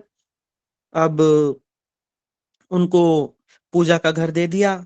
उन्होंने बढ़िया सुंदर भगवान के लिए भोग बनाया, चावल बनाए, है ना, और अपना घी बूरा बनाया, बहुत सुंदर सुंदर व्यंजन बना करके और शालिग्राम को ऑफर किया। जैसे ही शालिग्राम को भोग लगाया, शालिग्राम माने नारायण, नारायण माने कृष्ण, कृष्ण माने वही सचिनंदन गौर हरि जो घर में सो रहे हैं कमरे में, घुटबन चल करके आए। और जैसे ही उन्होंने ध्यान लगा के बैठे गायत्री जपने भोग लगाते ना हम गोपाल मंत्र से, आ करके उनके जो थाला लगा रखा है शालिग्राम के सामने, उठा करके अपने मुंह में रख लिया और जोर जोर से हंसने लगे। ब्राह्मण का ध्यान टूटा, देखा ये बालक ने तो हमारा सत्यानाश कर दिया। बोला अरे ये बालक कहाँ से आ गया, जोर जोर से चिल्लाने लगे, अरे ये बालक किसका, ये बालक कहाँ से आ गया। सची मैया दौड़ी दौड़ी आई, बोला देखा ये रे, इसने तो पूरा ब्राह्मण देवता की मेहनत पूरी खराब कर दी, झूठा कर दिया। उनने उठा करके फिर ब्राह्मण देवता ने वो उठा के बाहर रखा, फिर बेचारे ने रसोई बनाई, फिर जैसी ठाकुर जी को ऑफर किया, फिर आए और आकर के फिर से खा लिया। इसको देख करके ब्राह्मण देवता जो है ना वो परेशान हो गए, परेशान हो गए कि बोला मैं कितनी बार बनाऊं, मैं यात्रा करते करते मेरे को पेट में भूख लगी है अब जब तक ठाकुर जी को भोग नहीं लगेगा मैं खाऊंगा कैसे। जब तीसरी बार किया ना तो मंत्र तो जप रहे और एक आंख से आंख खोलकर देख भी रहे कि कहीं बालक जो है ये फिर से आकर के झूठा ना कर दे, सब मेरी मेहनत को पानी पानी ना कर दे। अब जैसे ही उन्होंने मंत्र जपा फिर से वो चले आए। अब की बार जब वो आए हैं ना तो ब्राह्मण ने बोला बालक तुम क्या चाहते हो, क्यों ऐसा कर रहे हो। तब वो बोलता है, बोला ब्राह्मण देवता मैं क्या करूं, अब तुम मुझे बुला रहे हो तो मुझे आना ही पड़ेगा ना। बोला तुम ये तुलसी पत्ता देकर मुझे बुला रहे हो कि बोला भगवान आओ और भोग लगाओ, अब मेरे को बुला रहे हो तो मैं आऊं ना, अब ये मंत्रों से तो मैं बड़ा आकर्षित होता, मुझे आना ही पड़ेगा। तो वो ब्राह्मण देवता को समझ में नहीं आया कि ये बालक बोल क्या रहा है। कृष्ण ने देखा, गौर हरि ने देखा कि आजू बाजू कोई नहीं है, झट से बड़ा सुंदर नारायण का चतुर्भुज रूप उन ब्राह्मण देवता, क्योंकि नारायण के उपासक थे, वैष्णव थे, उनको बड़ा सुंदर उस रूप का दर्शन कराया और करा करके कहा, बोला ब्राह्मण देवता मैं आपकी सेवा से अत्यंत प्रसन्न हूँ, इसलिए जो मेरी ये गौर लीला चल रही है इसमें आपको मैं अपना दर्शन देना चाहता था, इसलिए आपको मैंने अपना दर्शन किया और आप मेरे कृपा के पात्र हैं। वो ब्राह्मण देवता इतना फूट फूट के रोए, इतना फूट फूट के रोए, बोला मेरे को यात्रा करते करते इधर आकर के भगवान के दर्शन होने थे, जगन्नाथ मिश्र के चरण पकड़ लिए, सची माता के, उनको समझ में नहीं आ रहा है कि ये ब्राह्मण देवता क्या है, वो सोच रहे कि ये बालक ने क्या कर दिया पता नहीं, उनको समझ ही नहीं आ रहा है कि हुआ क्या। वो ब्राह्मण देवता इतने गदगद अपने मुख से कुछ बोल ही नहीं पा रहे, ऐसी उनकी अवस्था हो गई। तो इस प्रकार जो भगवान ने यहाँ पर दिखाया कि कैसे जो नारायण की भक्ति करते हैं वो मेरी ही भक्ति करते हैं। आदि देखना आगे हम जब सुनेंगे, जो राम जी के भक्त हैं ना, जैसे मुरारी गुप्त आदि, जो हनुमान जी मुरारी गुप्त हैं महाप्रभु की लीला में, राम जी के भी सारे भक्त हैं, नारायण के भी सारे भक्त हैं महाप्रभु की लीला में, वो कृष्ण के तो है ही हैं। ठीक है, ये एक महाप्रभु की लीला है। एक महाप्रभु की लीला ऐसी है कि एकादशी के दिन जगन्नाथ मिश्र घर कुछ नहीं बनता है, सबको मालूम है एकादशी है कुछ नहीं बनेगा, है ना। उस दिन तो सब भजन साधन करेंगे और नवद्वीप वासी बड़े धार्मिक थे उस समय पे, नवद्वीप विद्या का केंद्र था, सारे दूर दूर से लोग वहां पढ़ने आया करते थे। अब एक समय क्या हुआ कि जो जगन्नाथ मिश्र हैं उनके घर में एकादशी का दिन था, कुछ भोग की कुछ तैयारी हुई नजर नहीं आई। अब जो गौर हरि है वो आराम से अपना विश्राम कर रहे हैं। अब जो जगन्नाथ मिश्र जो है, जो चैतन्य महाप्रभु के पिता हैं, उनके दो मित्र हैं, एक जगदीश पंडित और एक और थे, उनका नाम मैं भूल गया, जगदीश पंडित और हिरण्य पंडित, आप नाम याद रखना, जगदीश पंडित और हिरण्य पंडित जी, ये दोनों जगन्नाथ मिश्र के मित्र हैं और साथ ही साथ में शुद्ध वैष्णव हैं। जगन्नाथ मिश्र तो ब्राह्मण हैं और ये तो नहीं, इनको तो वैष्णव होने की आवश्यकता भी नहीं है क्योंकि ये तो नित्य नंद बाबा और यशोदा मैया है दोनों। लेकिन वो जो दोनों ब्राह्मण हैं, को क्या क्या नाम बताया, जगदीश पंडित और हिरण्य पंडित, ये जो है जगन्नाथ मिश्र के मित्र हैं, बड़े अच्छे मित्र हैं और उनका घर भी पास में ही है। अब वो दोनों, एकादशी है, अब आप सबको मालूम होगा कि एकादशी के दिन हमारा उपवास रहता है, क्या भगवान को उपवास रहता है क्या, बताओ। नहीं। हाँ या ना? नहीं प्रभु जी, नहीं प्रभु जी, नहीं नहीं भगवान प्रभु जी। हाँ, हमारा उपवास रहता है, हम उपवास करेंगे, भगवान थोड़ी ना उपवास करेंगे। तो अब जगन्नाथ मिश्र के घर तो कुछ भी नहीं बना है। और जो हमारे उनके जो मित्र हैं, जगदीश पंडित और हिरण्य पंडित, उन्होंने तो बढ़िया एकादशी तो रखी हुई है, वो तो शुद्ध वैष्णव है दोनों के दोनों। एकादशी तो रखी हुई है, लेकिन बहुत सुंदर भगवान के लिए भोग बनाया, लापड़ा बनाया, लाबड़ा बनाया, शुक्ता बनाया। ये सब आपको डिशेस के बारे में पता नहीं, मुझे मालूम है कि नहीं मालूम है, लेकिन ये डिशेस इतनी सुंदर होती है ना। कभी बंगाल आप जाएंगे, कभी देखो, कभी आए ऐसा मौका कि आपको कभी ये डिशेस खाने का अवसर मिले, ये जो इतना डिलीशियस होता है ये प्रसाद। मैं तो देखो वहां बंगाली नहीं हूँ, लेकिन मुझे बहुत पसंद है, पता नहीं क्यों। एक तो मुझे चावल बहुत पसंद है, चावल पसंद, वो लोग सब चावल ही ज्यादा खाते हैं, अन्न ही उसको अन्न बोलते हैं, वो चावल को अन्न बोला जाता है बंगाल में, है ना, भोग का जो प्रसाद होता है। खैर, तो वहां पर उन्होंने बड़ा सुंदर सुंदर व्यंजन बनाए, वो ठाकुर जी को भोग लगाए। और जैसे ही वहां पे दोनों पंडितों ने भोग लगाया, यहाँ पर निमाई पंडित ने, ये जो हमारे निमाई हैं, इन्होंने जोर जोर से रोना शुरू किया। अब सब लोग चुप करा करा के परेशान हो गए कि भैया बालक को हो क्या रहा है, ये क्यों रो रहा है बालक। चुप करा रहे, अरे भैया चुप हो जा, उस दिन तो हरी हरी बोला तो भी चुप नहीं हुआ। बोले क्या हुआ, बोल क्या हुआ। तब जाकर बोलते हैं कि मैं कुछ खाऊंगा, मेरे को भोजन खिलाओ। अब वो बोलते हैं कि भैया आज तो एकादशी है, एकादशी के दिन अन्न खाएगा, हमें पाप चढ़ाएगा क्यों, इतना तो जानते हैं जगन्नाथ मिश्र सची मैया। बोला अन्न नहीं खिला सकते। बोला नहीं मैं खाऊंगा, मैं खाऊंगा। बोला कहाँ से लाए, कुछ नहीं बना। तो बोलते हैं कि वो उनके वहां बना हुआ है, जगदीश पंडित के वहां बना हुआ है। और हिरण्य पंडित बोला तेरे को कैसे मालूम। बोला मेरी नाक बहुत तेज है, मेरे को सब पता चल गया किसके वहां क्या बना हुआ है। फिर उनको जा करके जगन्नाथ मिश्र, अब बालक के लिए कुछ भी करना पड़ता है, देखना अब माता पिता कुछ भी करते हैं बालक के लिए। वो जाते हैं, जा करके बोलते हैं, बोला ऐसे ऐसे हमारे बालक बहुत जिद कर रहा है। अरे आप, बोला आप ये जो अन्न है जिस अवस्था में एज इट इज लेकर के जाओ। बोला भगवान को भोग, बोला भोग भी मत लगने लगने की बात बोल रहा है, वो ऐसे ही लेकर के जाओ। वो लेकर के आते हैं और निमाई के सामने रख देते हैं। और निमाई, उन्होंने जितनी वस्तु बनाई थी उन लोगों ने, वो उठा उठा के ग्रहण करने लग जाते हैं। यहाँ पर दोनों ब्राह्मण सोच रहे हैं, हिरण्य पंडित और जगदीश पंडित, कि ये जो निमाई है ये कोई साधारण बालक नहीं है। इसको कैसे मालूम है कि हम लोग जो हैं एकादशी के दिन इतना बढ़िया बढ़िया भगवान को व्यंजन भोग लगा रहे हैं, इसको कैसे पता चला है। और ऐसा लग रहा है कि भगवान ने हमारी प्रार्थना सुन ली, क्योंकि जैसे जैसे निमाई ग्रहण कर रहे थे ना, उनके हृदय को संतुष्टि होती जा रही थी। ऐसा लग रहा था जैसे हृदय में एक आनंद सा आ रहा है। तो उनको ऐसा लग रहा है कि ये बालक कोई साधारण बालक नहीं है, कुछ कुछ शंका जा रही है ना। इस प्रकार जब वो उन्होंने, जब हमारे निमाई हैं, उन्होंने सब जितने थाली थी, जितने कटोरी थी, सबसे जब सारे व्यंजन ग्रहण कर लिए ना, उसको ग्रहण करने के बाद वो खूब ठा लगा के जोर जोर से हंसने लग गए। और सची मैया और जगन्नाथ मिश्र ने तो माथा पकड़ लिया कि ये ऐसा बालक है कि हम पड़ोसियों को परेशान कर दिया, हमको सुबह से परेशान करके रखा हुआ है, और अपना खा पी करके हमारा सबका उपवास है, ये जोर जोर से हंस रहा है और खेलने चले गए। ऐसे महाप्रभु की अद्भुत अद्भुत लीलाएं हैं। और आप सभी जानते होंगे, जो फ्राइडे का दिन था, नहीं सैटरडे, कल, हाँ कल जो था वो अद्वैताचार्य जी का तिथि थी।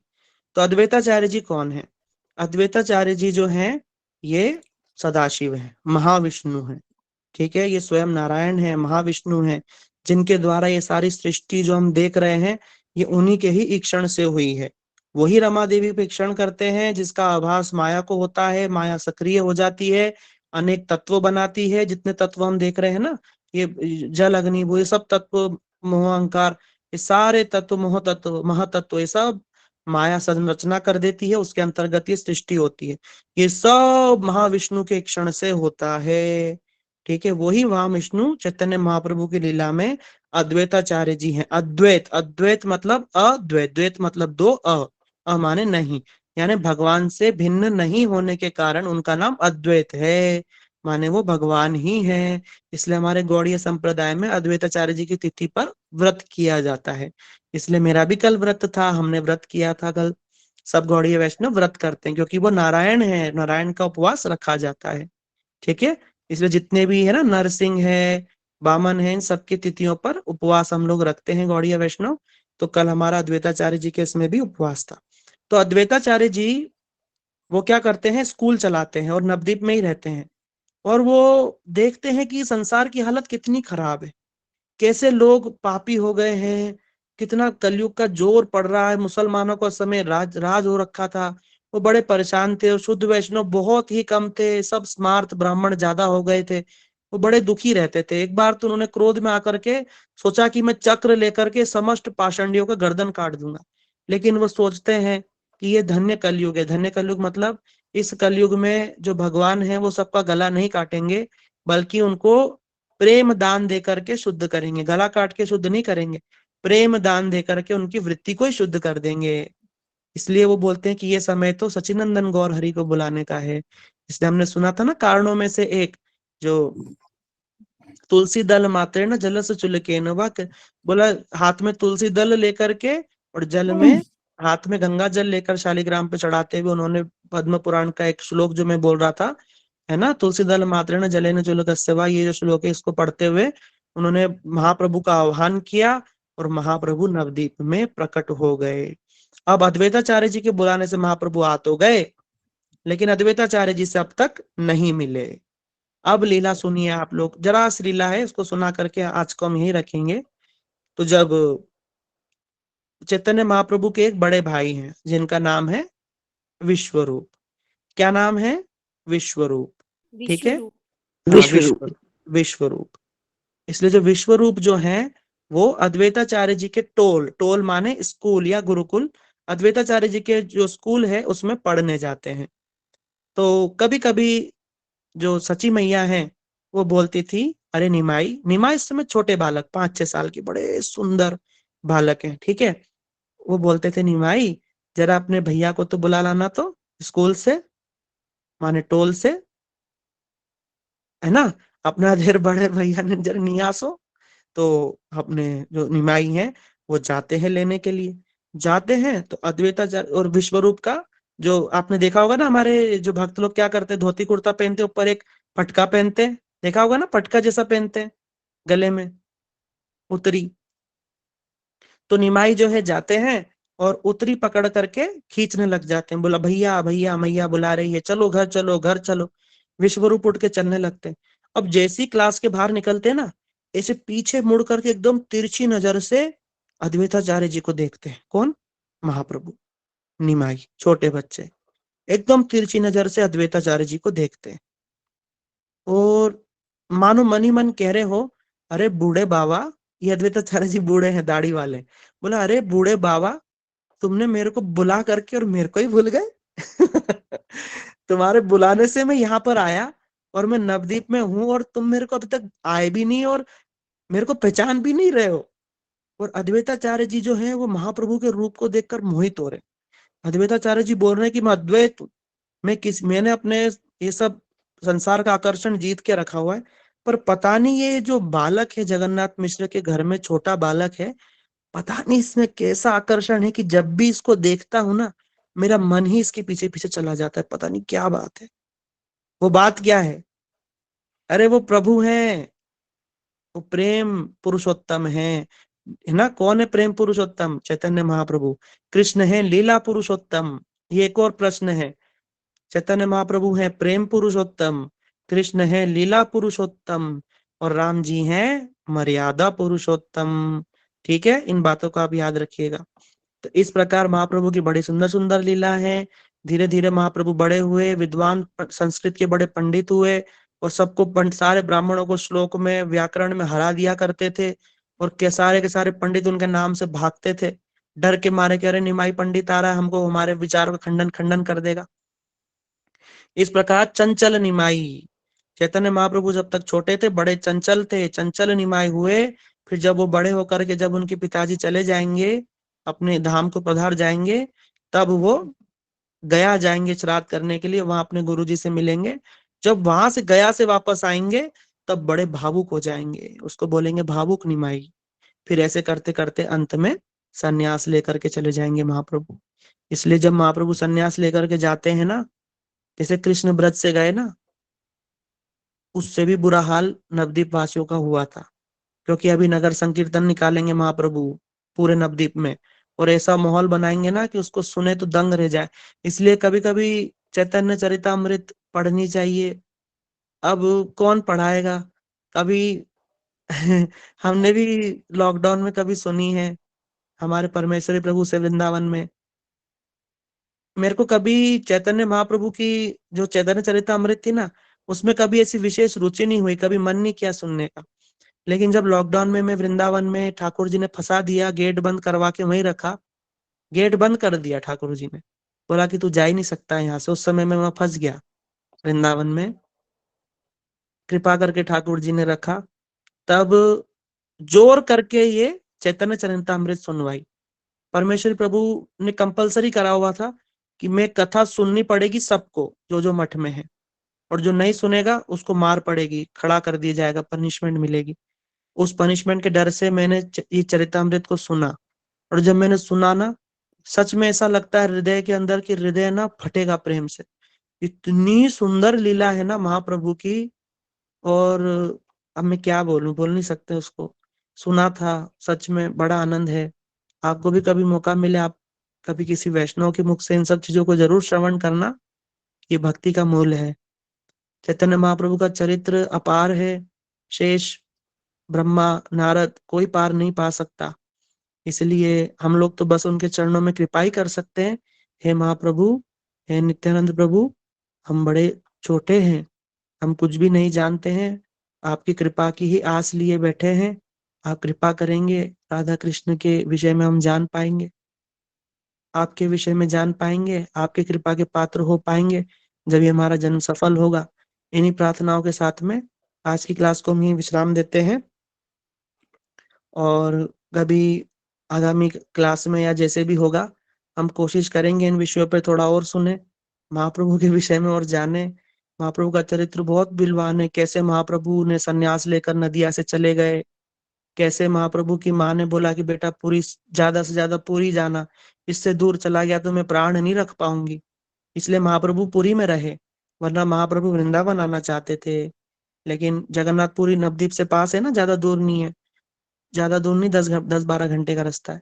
इसलिए महाप्रभु पुरी में रहे, इसलिए क्योंकि उनकी माँ ने प्रार्थना करी थी, अंतिम प्रार्थना करी थी, बेटा मेरी इतनी सी प्रार्थना सुनना कि तू ज्यादा दूर मत जाना। इसलिए महाप्रभु पुरी में रहे। और पुरी में कैसे महाप्रभु ने, भगवान इतने दयालु है ना, कि लोग बोलते हैं ना कि छोड़ो छोड़ो, भगवान ने कभी कुछ छोड़ा क्या? तुम क्यों छोड़ोगे? लोग बोलते ना, अरे छोड़ो, संसार में मत पड़े रहो, संसार को छोड़ो, बोलते ना। तो बोलते भगवान ने नहीं छोड़ा, भगवान ने शादियां करी, भगवान ने क्या छोड़ा क्या कुछ? देखो ना, चैतन्य महाप्रभु ने 24 साल की उम्र में इतनी सुंदर पत्नी विष्णु प्रिया जी, जो एक एक चावल बीनती है ना, तो हरे कृष्ण महामंत्र बोल के बीनती है, हरे कृष्ण कृष्ण कृष्ण हरे हरे, हरे राम राम राम हरे हरे, एक चावल को बीनती है। ऐसे करके वो चावल को इकट्ठा करके और भोग बनाती है, ठाकुर जी को अर्पण करती है, और फिर महाप्रभु को देती है। ऐसी सुंदर भक्तिमती पत्नी, अकेली माँ, अकेली पत्नी को छोड़ करके, उनके जो भाई थे ना विश्वरूप, वो पहले ही चले गए थे, घर छोड़ करके सन्यास लेके चले गए थे, और जगन्नाथ मिश्र ने शरीर छोड़ दिया था। ऐसी अवस्था में जगत कल्याण के लिए महाप्रभु भगवान होते हुए 24 साल की उम्र में सन्यास लेकर चले गए। भगवान ने शिक्षा देने के लिए स्वयं सन्यास ले लिया, ताकि लोग झूठ बोलते ना कि भगवान ने कभी लिया क्या, तुम क्यों लोगे? अरे भगवान ने लिया है भाई सन्यास। जरा महाप्रभु का जीवन चरित्र देखो, तुम्हारे लोगों के मुंह पे ताले लगाने के लिए भगवान ने सन्यास लेकर चले गए। लोगों के दिल पे क्या गुजरी होगी। सची माँ बूढ़ी घर में अकेली पत्नी को छोड़ करके, इतनी सुंदर, वो भी भक्तिमती, वो छोड़ करके महाप्रभु चले गए, पुनः कभी लौट करके नहीं आए। तो महाप्रभु का बड़ा करुणा से भरा हुआ जीवन चरित्र है। ये जो थोड़ा सा चरित्र हमने सुना, बस इतना ही महाप्रभु का थोड़ा सा चंचल था। बाकी महाप्रभु का जब गया जाकर के आए ना पिताजी के बाद, इतने गंभीर हो गए महाप्रभु, फिर बस वो भगवान के प्रेम में बस अश्रु बहाते बहाते। महाप्रभु टोटल 48 ईयर्स थे धराधाम पे, जिसमें 24 साल घर में रहे, बाकी 24 साल संसार में रहे। और अंतिम के 18 साल पुरी में ही रहे और बीच के कुछ 6 साल भ्रमण किया। सारे भारत में भ्रमण किया, दक्षिण यात्रा करी, वृंदावन आए। जब वृंदावन आए ना झारखंड के जंगलों से, तो जितने शेर, भालू, हिरण, सबको प्रेम दान देते हुए आए, सबको महामंत्र देते हुए। शेर हाथ उठा करके हरे कृष्णा बोल रहा है, हाथी चिंगाड़ चिंगाड़ के हरे कृष्णा बोल रहे हैं, बंदर नाच नाच के हरे कृष्णा बोल रहे हैं, सांप फुसफुसा कर हरे कृष्णा बोल रहे हैं। ऐसे प्रेम दान देते हुए महाप्रभु झारखंड के जंगलों से आए वृंदावन। वृंदावन में केशव जी मथुरा में आए, सारे ब्रज में हल्ला हो गया। एक ऐसा अद्भुत सन्यासी आया है जो बड़ा उछल उछल के नृत्य करता है और भगवान का कीर्तन करता है। सारे ब्रजवासी देखने आए, बड़ा सुंदर ये सब है। आज जो हम गोवर्धन में राधा कुंड, श्याम कुंड दर्शन करते हैं ना, महाप्रभु ने स्वयं अपने हाथों से प्रकाशित किया है। तो इस प्रकार अनेकों लीला है, कैसे बोल पाऊंगा। अगर नवदीप में आएंगे तो आप सबको सुनाएंगे। 1 मार्च से परिक्रमा है नवदीप की, अगर कोई आना चाहे, हाथ जोड़ के विनती है, जरूर कोशिश करना। अगर किसी के पास समय हो जरूर आना, कोई ज्यादा पैसा नहीं लगेगा। वहां पे बहुत सस्ता है सब कुछ, बहुत साधारण लोग रहते हैं वहां पे, और भक्ति पूरी परिपूर्ण है वहां नवदीप में। आप जाओगे ना, आपके सारे अपराध कट जाएंगे, केवल भक्ति भक्ति रह जाएगी। इसलिए बीच बीच में अपनी बैटरी रिचार्ज करने के लिए नवदीप, वृंदावन, पुरी जरूर जाना चाहिए। जो लोग जा सकते हैं, आप सबसे प्रार्थना है अवश्य चलना। और हमसे कुछ हमसे कुछ चाहते हैं तो हम आपको मदद कर देंगे, कैसे बता देंगे, कैसे जाना है, कहाँ रुकना है। वहां सब जो जो गांव के लोग हैं ना, वो अपने कमरे दे देते हैं, बहुत सस्ते रेट पर देते हैं, 100 150 रुपए में दे देते हैं एक दिन के लिए। उसमें भी आप कितने भी लोग रह सकते हो वहां रुक करके। और 5 दिन की ही परिक्रमा है, वो करके आप आना, फिर बताना कि कैसा लगा महाप्रभु का धाम। ठीक है, यही बोल करके अपनी वाणी को विराम देता हूँ। हरे कृष्णा। अगर आप में से किसी का कोई प्रश्न है तो आप पूछ सकते हैं। आप लोग सब बहुत अच्छे श्रोता हैं, आप लोग इतना ध्यान से सुनते हैं। हरे कृष्णा, दंडवत प्रणाम। वांछा कल्पतरुभ्यश्च कृपा सिंधु भैवच पतितानां पावनेभ्यो वैष्णवेभ्यो नमो नमः। दंडवत प्रणाम। हरे कृष्ण प्रभु जी, दंडवत प्रणाम। जी भैया। प्रभु जी, मैं उनका नाम नहीं, नित्यानंद प्रभु जी की माता जी का नाम नहीं सुन पाई, क्या था उनका नाम? पद्मावती। पद्मावती। हरे कृष्ण प्रभु पद्मावती जी। मैया। जी माता। पद्मावती। जी माता। प्रभु जी बहुत अच्छा लगता है वहां पे जाके। आप गए हो ना?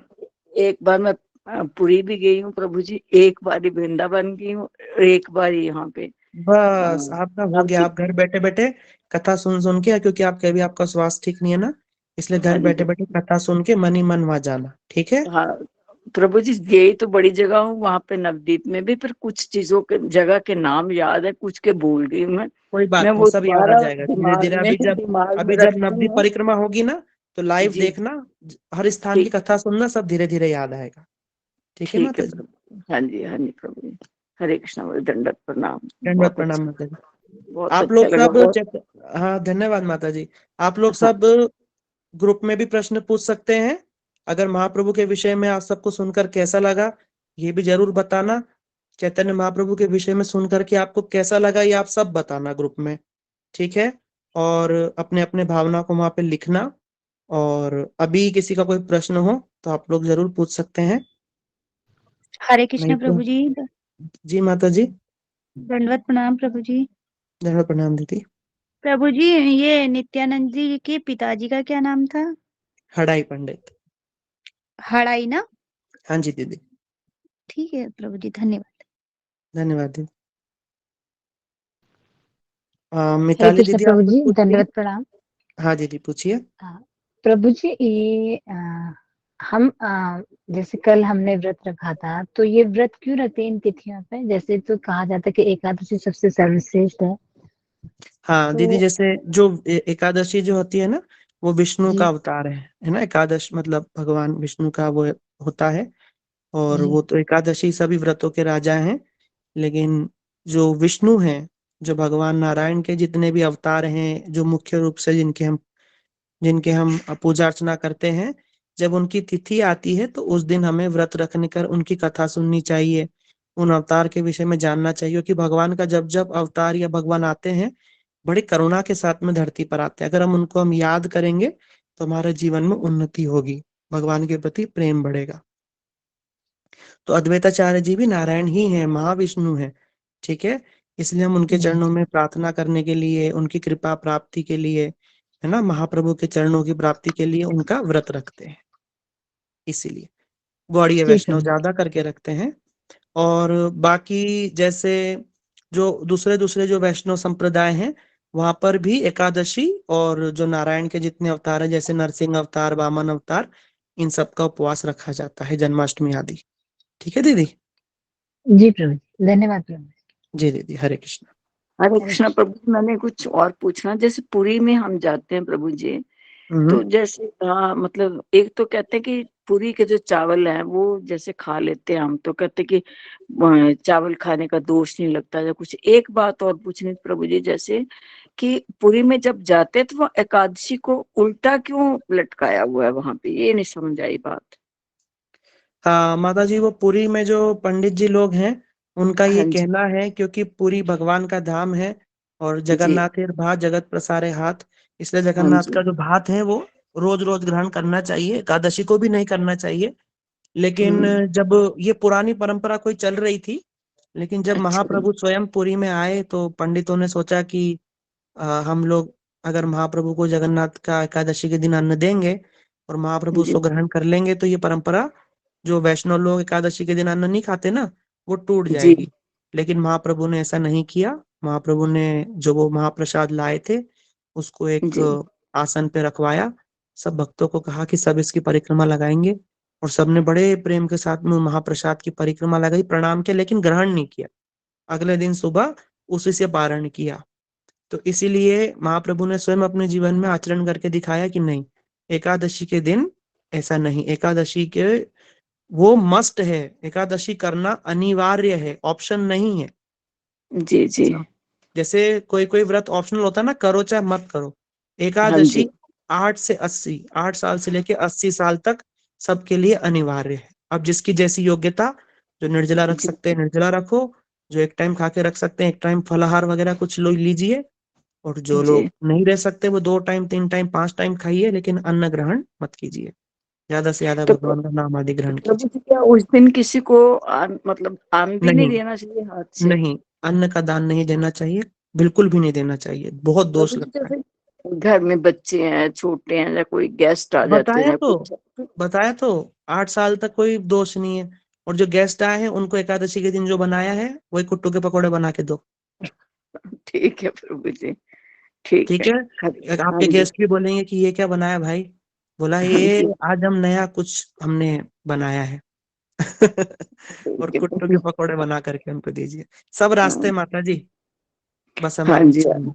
नहीं प्रभु जी, उस दिन हम मतलब पहले तो नहीं पता था ऐसे, फिर आप सुनते हैं तो कथा तो पता चलता है। तो हाँ, जैसे हम धीरे धीरे गाय को सब भी रोटी सब उस रास्ते दिन पता। देते हैं, हाँ हम्म। गाय को भी रोटी देते, तो हम उस दिन रोटी नहीं देते गाय को, हाँ, हम उस उस दिन जो हमने उपवास में बनाया ना, वही गैया को हाँ दीजिए, नहीं वो ही फल दे देते हैं, दीजिए। फल देते हैं। ठीक है हाँ, प्रभु जी, हरे कृष्णा जी प्रभु जी, जी, जी जब तक माता जी, हरे कृष्णा। धन्यवाद। दंडवत प्रणाम माता जी। और हरे किसी का कृष्णा कोई? प्रभु जी। जी दीदी। जी प्रभु जी, अद्वैताचार्य जी को महाविष्णु जी का अवतार कहते हैं ना, ये सदाशिव जी का भी अवतार है, दोनों का अवतार है? सदाशिव और महाविष्णु एक ही हैं, जी एक ही ठीक है हैं, प्रभु जी। एक ही हैं। जैसे सदाशिव जो है ना, जैसे अब कभी कभी जैसे जगत के अंदर थोड़ा कंफ्यूजन रहता है ना, जी कि शिव जी भगवान है कि कौन हाँ भगवान जी है।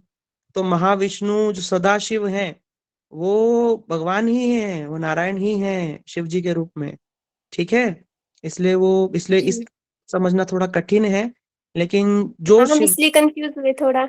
हमने कल व्रत रखा था अच्छा आप अच्छा। सबसे प्रेरित होकर, प्रेरणा से हमने अरे पहले बहुत सुंदर। नरसिंह जब वो आई थी तो तब नहीं रखा था, पर जब हमने कल सुना कथा में कि कृष्ण तत्व होते हैं, जाना कि सभी अवतारों का व्रत रखना चाहिए, तो फिर हमने हम्म, उसी प्रेरणा से फिर कल उपवास किया था। बहुत सुंदर दीदी, अच्छी बात है। तो अद्वैताचार्य जी महाविष्णु हैं, इसलिए इन्हीं के ही ये सृष्टि करते हैं, यही ईक्षण करते हैं इन्हीं, क्योंकि महाविष्णु है। ठीक है। इसलिए जी इनके प्रभु तत्वों जी। को समझना थोड़ा कठिन है, पर अभी आप मोटा मोटा इसको इस तरीके से समझ लीजिए कि नारायण और शिव के मिले जुले अवतार हैं, ठीक है। इस जी प्रकार से भी आप समझ सकते हैं, जैसे कि जी जैसे हाँ इसी प्रकार से समझिए, क्योंकि शिव जी का भी तो अवतार होगा ना जब सारे आएंगे। अब जैसे बलराम जी नित्यानंद प्रभु बन करके आए हुए हैं, नंद यशोदा सची जी माता और जगन्नाथ मिश्र बन करके आए हुए हैं, हाँ हनुमान जी जी हाँ क्या जी बन के आए हैं, मुरारी गुप्त बन करके आए हैं। जितने भगवान के भक्त है ना, अलग अलग लीलाओं में, सब महाप्रभु की लीला में जी। आए हैं, सब के पर सब आए प्रभु हैं। जी अभी हमने मुरारी गुप्त जी के बारे में नहीं सुना। हाँ, मुरारी गुप्त के बारे में चैतन्य चरितामृत पढ़िए ना, आप लोग पढ़ सकते हैं, जो जरूर पढ़ना, ठीक जी है।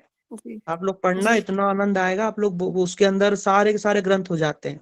इसलिए एक बार जो हमारे प्रभुपाद जी हैं, उन्होंने सारे जो उनके मठ के अंदर शिष्य थे सबको खड़ा करके पूछा, आप लोग बताइए कि कौन सा ऐसा ग्रंथ है अगर केवल वो रह जाए और बाकी सारे ग्रंथ लुप्त हो जाए तो काम चल जाएगा, जगत का कल्याण हो जाएगा। किसी ने बोला गीता, किसी ने बोला भागवत, ऐसे करते करते कई ग्रंथों के नाम लिए। फिर अंत में प्रभुपाद ने बोला चैतन्य चरितामृत, क्योंकि चैतन्य चरितामृत के अंदर भागवत के सारे सिद्धांत हैं, रामलीला भी है, कृष्ण लीला भी है, सब है उसके अंदर में, ठीक है। जी प्रभु जी। हाँ, क्योंकि प्रभु चैतन्य जी हमें महाप्रभु आज भी। हाँ बताइए एक और दीदी। नई चीज पता चली है। हमें तो पता ही नहीं था कि अन्नदान भी नहीं करना चाहिए एकादशी के दिन, और हमारे अभी दोनों बच्चे उपवास नहीं रखते हैं एकादशी का, तो हम उनसे कहेंगे कि वो भी रखें, क्योंकि हम तो फिर उनको तो देते ही हैं, परोसते हैं। नहीं नहीं, अगर वो पहले बच्चे हम, थोड़े बड़े हो गए ना, उनको उनको धीरे हाँ धीरे जी बड़े प्रीति हैं तो। पूर्वक, हाँ उनको प्रीति जी पूर्वक धीरे धीरे आप उनको बताना, बोले बेटा जी भगवान का उपवास रखना चाहिए, एक दिन उपवास रखने से हमारा शरीर भी स्वस्थ रहता है, और तुम्हें ज्यादा भूख लगे जी। तो मैं कुछ वो तो बनाऊंगी बहुत। सहज ही तैयार हो जाएंगे, हम बोलेंगे एक बार, बस हमारे बोलने की देर है, बस हमें पता बस ही नहीं था, हम बिल्कुल। छोटा समझते थे। नहीं नहीं नहीं, आप उनको रखवाइए, ठीक है उनका प्रभु इतना जी। इतना अच्छा संस्कार बनेगा ना, बहुत अच्छा जी संस्कार बनेगा। माता पिता की सेवा करेंगे भविष्य में। बच्चों को जी शुरू से ही प्रभु संस्कार जी। देना चाहिए, विशेष रूप से 14 साल तक की उम्र है ना, 7 से 14, ये बड़ी जी बड़ा क्रूशियल टाइम रहता है। इस समय बच्चों को ठीक ठीक संस्कार देना चाहिए, जीवन भर की छाप पड़ती है, ठीक है। उस समय अगर उनका जी भक्ति का प्रभु संस्कार जी। पड़ जाएगा, जीवन भर वही रहेगा। माँ का, इसलिए माँ को पहला गुरु इसीलिए बोला कि माँ ही संस्कार देती, सबसे ज्यादा माँ के पास बच्चे रहते हैं जी 14 साल तक ना, तो माँ ही जो रहती है वही बच्चे हो जाते हैं ज्यादा करके। इसलिए माँ को जी पहला प्रभु गुरु जी। बोला है, इसलिए माँ को भक्तिमती होना बहुत आवश्यक है, इसलिए हम माताओं बहनों पे ज्यादा जोर देते हैं जी प्रभु ताकि जी, वो आज ज्यादा हमारे सीखे। सुनते-सुनते हमारे बेटे ने भी कथा का आनंद लिया, और वो भी सुनता रहा और बहुत हँस रहा था और बहुत खुश हुआ, और कह रहा था मैं आगे भी सुनूंगा अब। अच्छा ठीक है, अच्छी बात है। हम क्लास ले रहे थे, सुन रहे थे, तो उसको भी बहुत अच्छा लगा। ठीक है दीदी, ठीक है, बहुत अच्छी बात है, बच्चों को भी कथा आपका सुनवाइए। कोटि-कोटि धन्यवाद। आपका कोटि-कोटि धन्यवाद प्रभु जी, अरे आप बहुत आपका अच्छी धन्यवाद कथा है, वक्ता सुनाते हैं। कितना भी बोले श्रोता ही नहीं हो तो क्या फायदा, इसलिए श्रोता का बराबर का अधिकार है धन्यवाद का। ठीक है दीदी, हरे हमें घर कृष्ण। बैठे-बैठे आनंद मिल रहा है, बहुत आनंद आता है, रस मिलता है। हरि कीर्तन सुनते हैं, कथा कृपा है सुनते हैं। भगवान, भगवान की कृपा है, इस ग्रुप में आ गए आप, सुन रहे हैं, माला जपा कीजिए, नाम कीजिए, जी ठीक है। प्रभु जी। हरे कृष्ण। हरे कृष्ण। हरे कृष्ण हरे प्रभु जी, कृष्ण। धन्यवाद प्रणाम। धन्यवाद, प्रणाम दीदी। प्रभु जी आज की कथा बहुत ही सुंदर थी, बहुत ही सुंदर थी। होगी प्रभु जी क्यों नहीं, मेरे महाप्रभु के विषय में थी प्रभु जी महाप्रभु सबसे बहुत ही सुंदर है। सुंदर थी, बहुत ही आनंद आया। मैं एक्सप्लेन नहीं कर सकती इसको। प्रभु जी एक ठीक है। प्रश्न है, आपने हाँ जैसे बोला चैतन्य चरितामृत पढ़ने के लिए, तो हम्म। हमने सुना है कि पहले हम भागवतम पढ़ लेते हैं फिर चैतन्य चरितामृत पढ़ते हाँ, हैं। अगर आपने आज तक कभी भागवत नहीं सुनी, ढंग से पढ़ी नहीं, तो पढ़ना चाहिए। और अगर भागवत सुनी हुई है, गौड़ीय वैष्णव से थोड़ा थोड़ा समझ पाते हो, तो चैतन्य चरितामृत पढ़ सकते हैं, कोई दिक्कत नहीं है। अब क्योंकि अब तो हिंदी भाषा में है ना, अब पढ़ सकते हैं, कोई दिक्कत नहीं। थोड़ा तो सा प्रभु जी उसमें। अभी हमने जो हमने क्लासेस लगाई है, जो आप हम्म। लोगों ने क्लास दी, मैंने वहीं से सुना है भागवतम और चैतन्य चरितामृत पढ़ने का बहुत मन है। तो फिर मेरा ये क्वेश्चन है कि मैं अभी पढ़ सकती हूँ या फिर मेरे को क्रम बाई चलना है? कोई क्रम नहीं है, जब जो मन करे वो पढ़ लीजिए। वो तो एक विचार है कि भाई पहले ऐसे ऐसे हमको इस क्रम से चलना चाहिए, लेकिन जब हमारा कोई विशेष रुचि हो रही है तो भगवान चाहते पढ़ लीजिए, कोई दोष नहीं है उसके अंदर में। ऐसा हो सकता है कुछ पॉइंट समझ में ना आए, तो अच्छा है, प्रश्न उठेंगे, हमसे पूछोगे, हम उत्तर दे देंगे, बस और क्या है। पढ़ो, ओके किसने ठीक है, रोका है। Thank you. हरे कृष्ण। ठीक है, आप सबके बड़े अच्छे सुंदर-सुंदर प्रश्न थे। मैंने कोशिश करी है देने की उत्तर, अगर कोई त्रुटि हो तो आप क्षमा कर दीजिएगा। इसी के साथ हम आज की क्लास यहीं पर ही रख देते हैं और आप लोग सब ग्रुप में ज़रूर बताना महाप्रभु के विषय में आपको कैसा लगा, क्या समझ में आया? कुछ नया हो वो बताना ग्रुप में। हम कमेंट्स पढ़ते हैं, हमें बहुत अच्छा लगता है। मैं कुछ बोल नहीं पाता हूँ लेकिन मैं सबके पढ़ता हूँ कमेंट्स जो-जो आप लिखते हो। ठीक है माताजी, आप सबका बहुत-बहुत धन्यवाद। हरे कृष्णा। निताई गौर हरे कृष्णा प्रेमानंदे। प्रभु। हरि हरि बोल। हरे बोल। हरे कृष्णा प्रभु हरे जी, कृष्णा प्रभु हरे दंडवत। हरे कृष्णा कृष्ण प्रभु जी, प्रभु जी, दंडवत दंडवत प्रणाम। दंडवत प्रणाम माता जी। हरे हरे कृष्णा कृष्णा। प्रभु जी, दंडवत प्रणाम। प्रभु जी दंडवत बहुत सुंदर प्रणाम। कथा सुनाई आपने। धन्यवाद प्रभु जी। धन्यवाद पिताजी दीदी जी। हरे हरे कृष्ण प्रभु कृष्ण। जी, दंडवत प्रणाम। दंडवत प्रणाम दीदी।